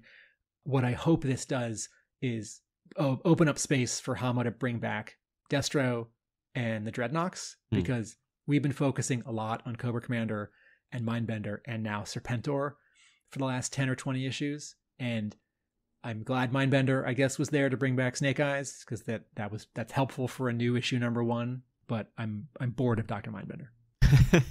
But you bored of zombie Dr. Mindbender? Well, no, because it might be different. What I didn't realize until I read this character recap on page 2 of this issue, second in command. Did you, Mark? Did you know that Dr. Mindbender is second in command of Cobra? Well, he's kind of been the de facto second in command of Cobra for most of the IDW run. It's just not ever been spelled out with such clarity, really.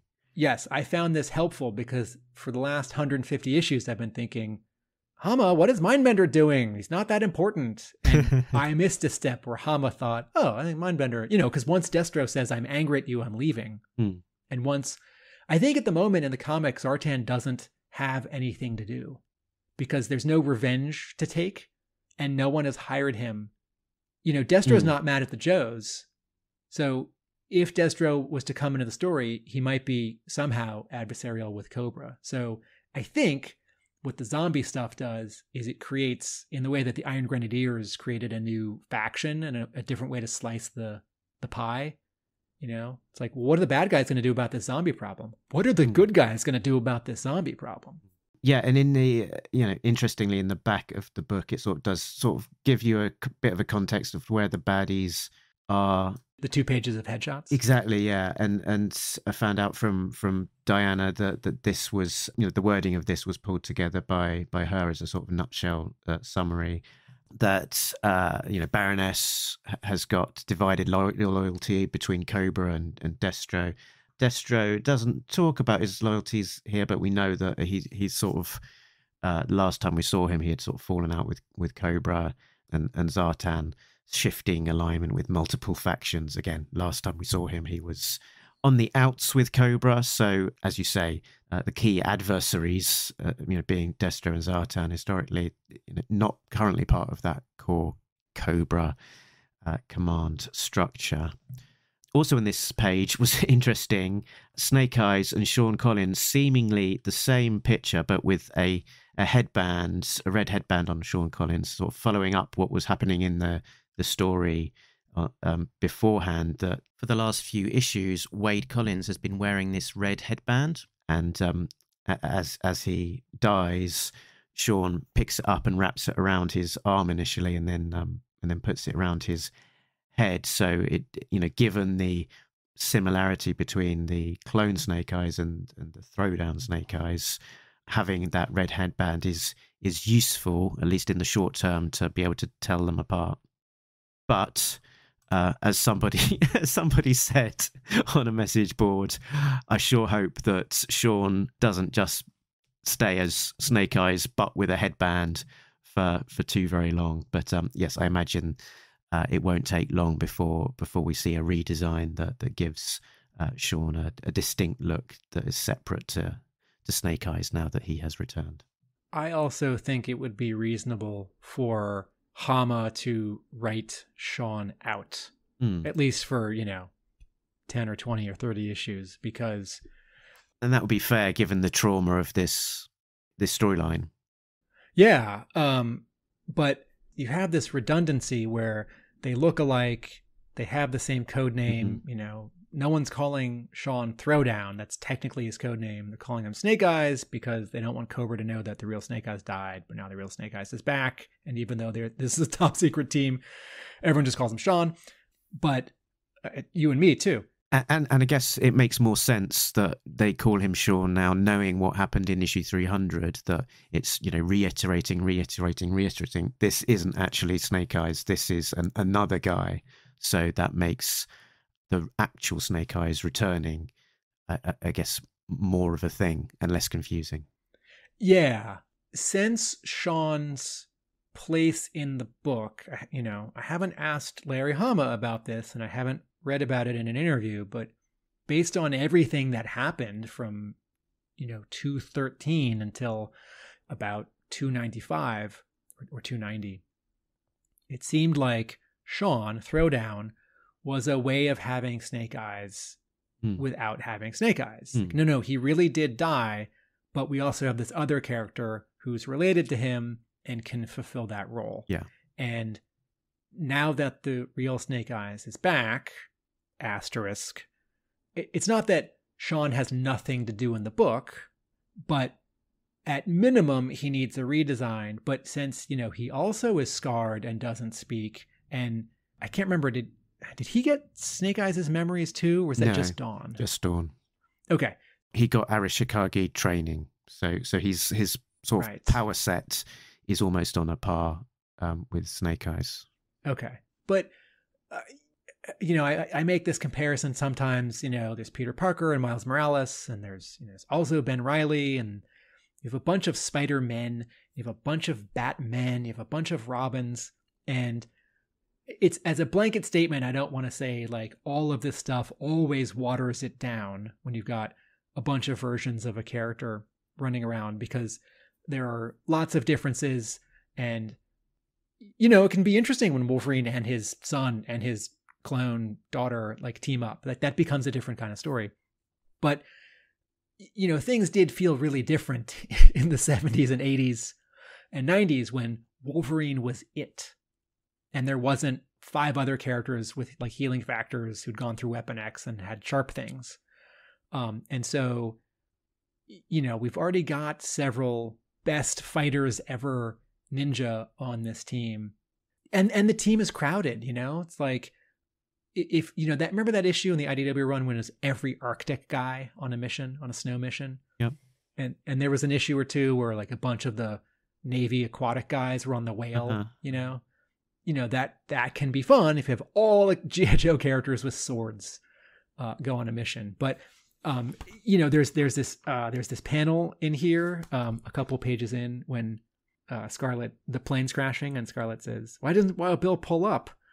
She says, "Duke, Covergirl, Roadblock, Helix, Jinx, Molto, Clutch, and Muskrat are on that plane." And then Stalker says, "They're too low to bail out." And this happens in a lot of G.I. Joe stories where, there's sort of enough room for 3 of the characters to be really distinct, but because there's, a couple vehicles or a couple specialties needed, Hama puts in, 5 or 6, but also it was heading up to the final issue, 300, or, well, someone's favorite character. I'll throw in Long Range, right? Like, don't forget Long Range. Yeah, that was my I Spy. Don't forget about Long Range. Okay. Long Range is on the C-130. So if you look to the first page of the story, which is page 3, He's all the way on the right. Bottom right. Long range is on that C-130. He was on there along with Covergirl, Clutch,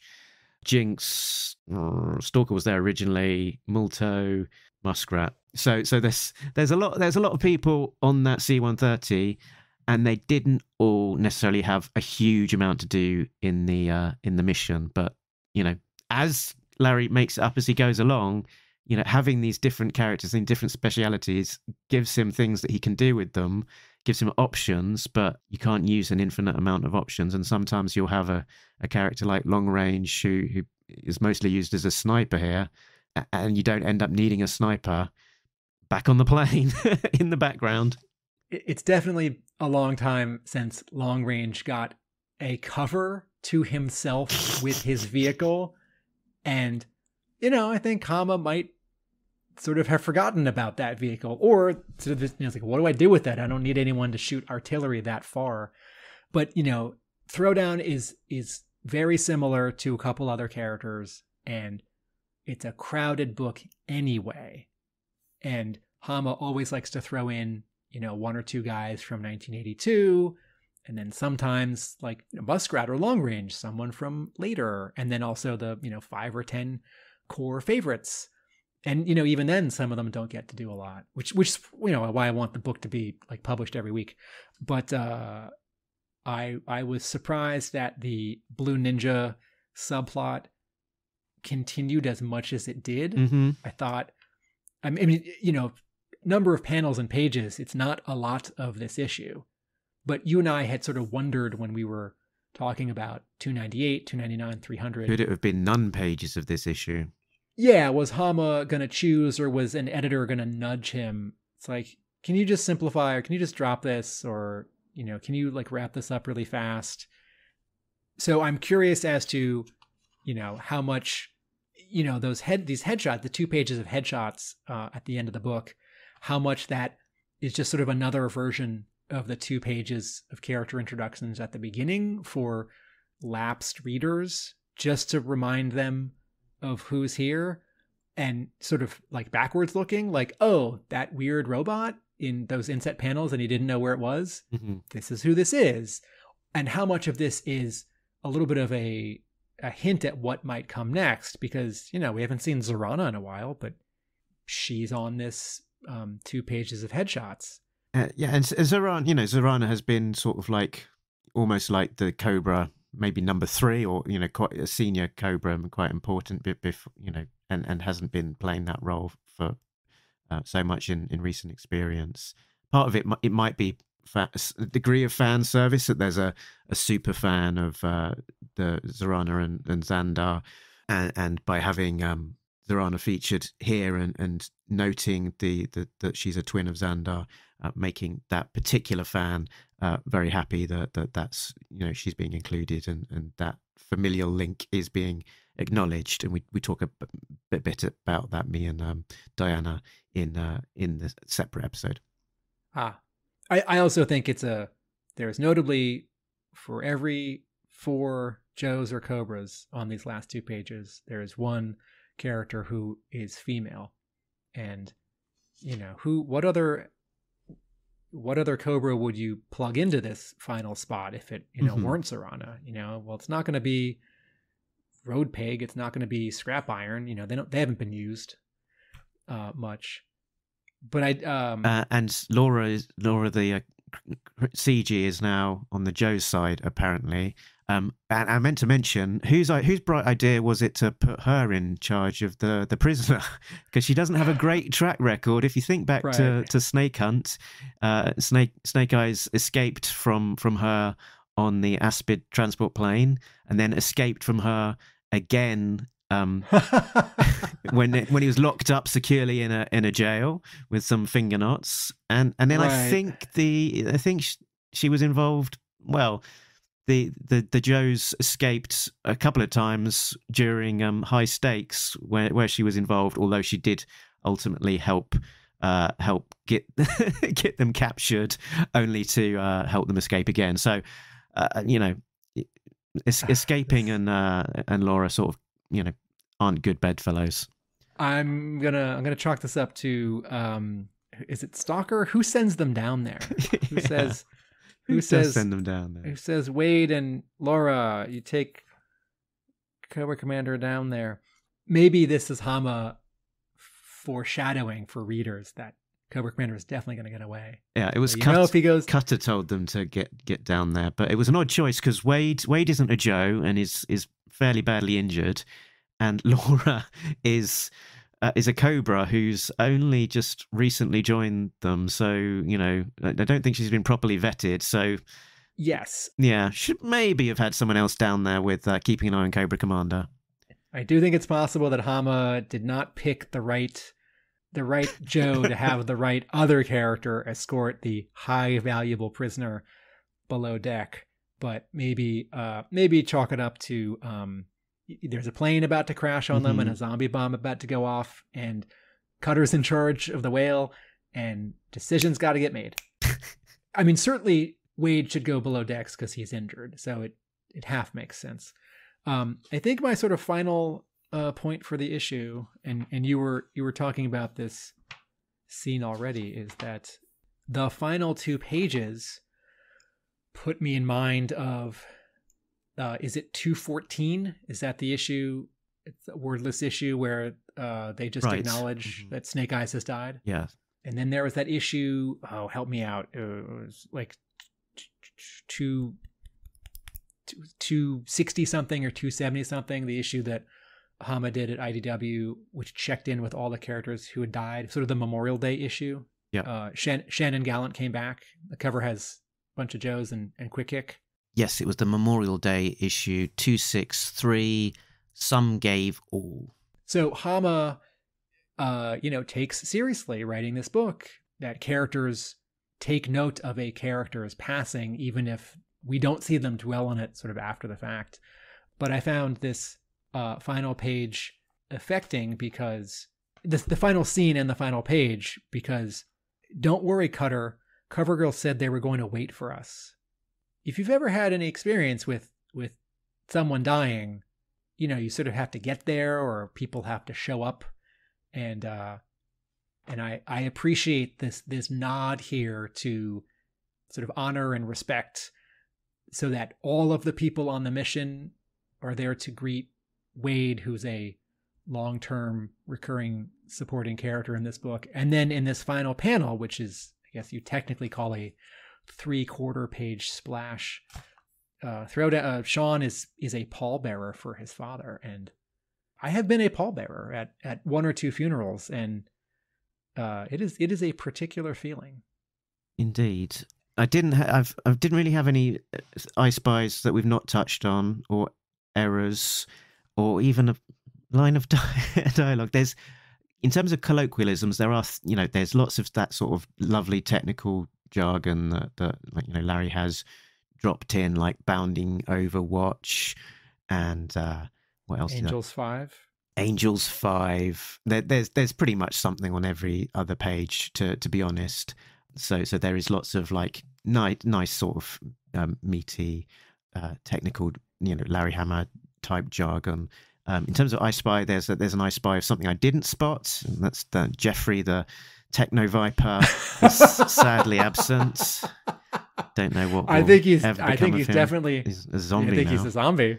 It's very sad for him. That's the sentence that launched 1,000 action figure customizations. The other thing was, there was some interviews that Larry and Chris Mooneyham were doing, sort of surrounding this. Larry Hama sort of very much talking about this as business as usual, which is interesting. So he says, what he's asked about his sort of difference in approach. He says, "I only know one way to do it, so that's what you'll be seeing. It doesn't feel like I ever left. I just took brief breaks since 1982. It is sort of like going home again. Is there any shift? No shift at all. I've been doing the same continuity for over 40 years now. It's all one long story, actually." So it's, Larry sort of giving the vibe very much business as usual, continuing on. And I think the difference is here is sort of, editorial trying to guide the things maybe around that, not trying to sort of step on Larry's toes too much, letting him do his things, but in terms of packaging, in terms of, art and design, that's maybe where they're going to make more of this the stamp.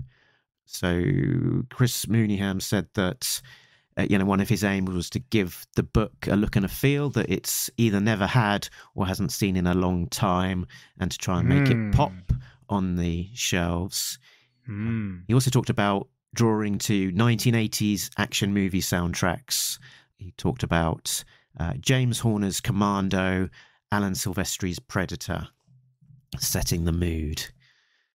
In terms of those open questions that I mentioned at the beginning of the episode, it'd be interesting to just slightly revisit those. So, will the Joes be able to carry through their attack, neutralise Cobra Commander? Well, nope. There was a spanner in the works there, so they've turned around and sort of exfiltrated. What will become of the captive Cobra Commander? So he wasn't captive for too very long. He has escaped and is kind of on his own in the middle of the ocean. So where he goes next will be interesting to find out. Will the mutant zombie bomb detonate? Yes, it has. And we've got a Cobra Island full of zombies. So what's gonna happen with those zombies next? Will Wade Collins recover from his gunshot wound? Perhaps, but he's got a different gunshot wound which has not helped him very much there. So it is Wade who has become a cropper. What is the deal with the newly cloned Snake Eyes? We don't really know yet.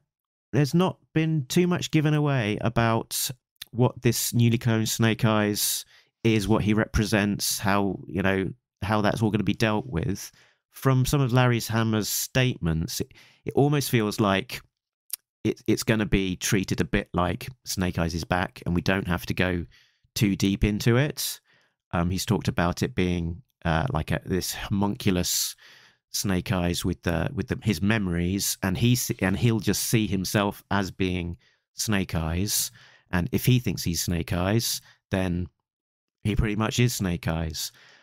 So it will be interesting to see to what degree that element of him not being the original Snake Eyes but being this clone Snake Eyes is explored. And it was established in 300 that he could vocalize. He said Scarlet. We've not heard any other words from him yet. So what will they do around that? And then the three Snake Eyes, Sean Dawn and the clone. We don't quite know yet, but we've hypothesized a little bit. And will we ever see Revanche and the Blue Ninjas again? Yes, we did, and the indications are that they will be there, lurking in the background. So we've got some answers and some mysteries still there. I'm actually seeing a bluegrass band tonight called Sean, Dawn, and the Clone. There was a reminder in the editor's notes that you can email ARAH, ARAH at skybound.com.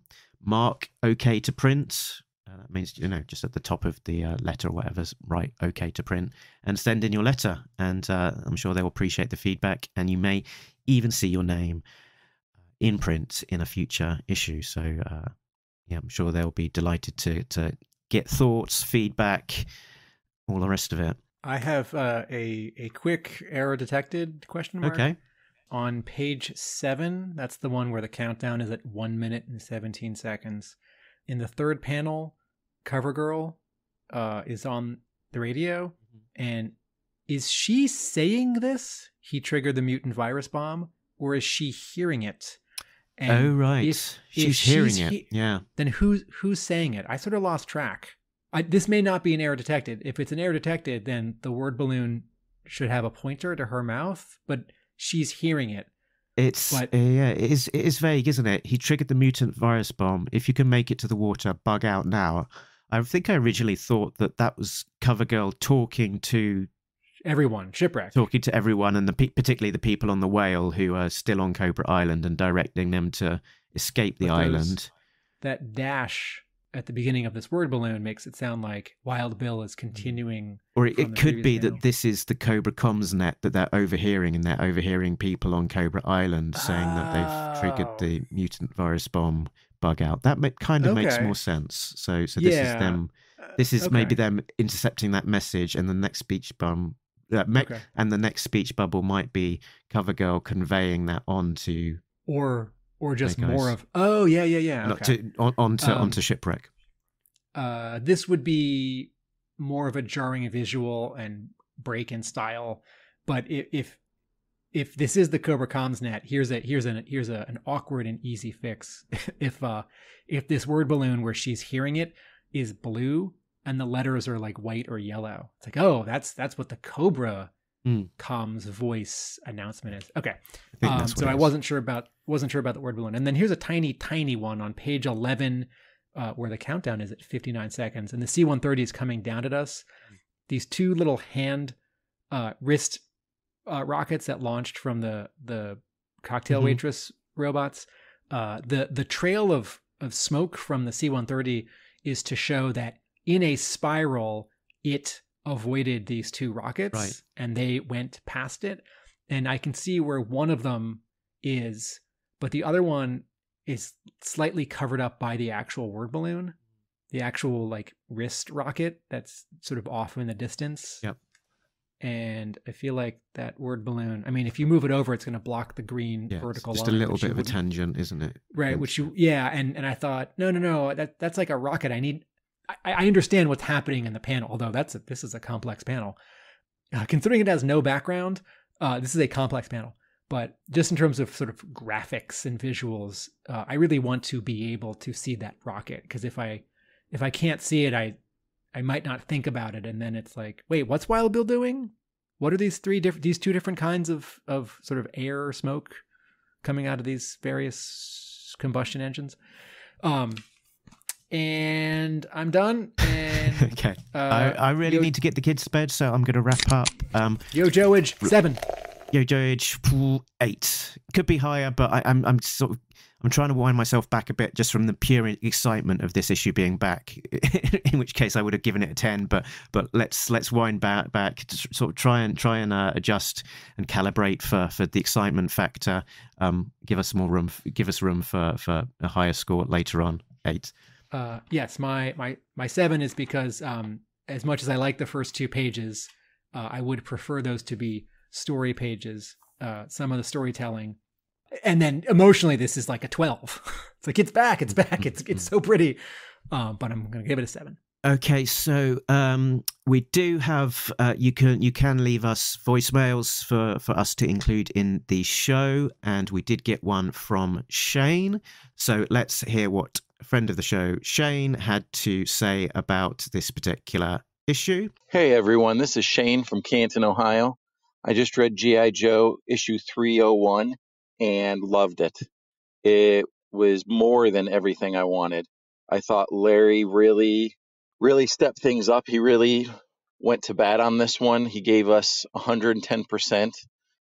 He had a lot of catching up to do between the gap from the last issue, telling a new, fresh story, and it was awesome.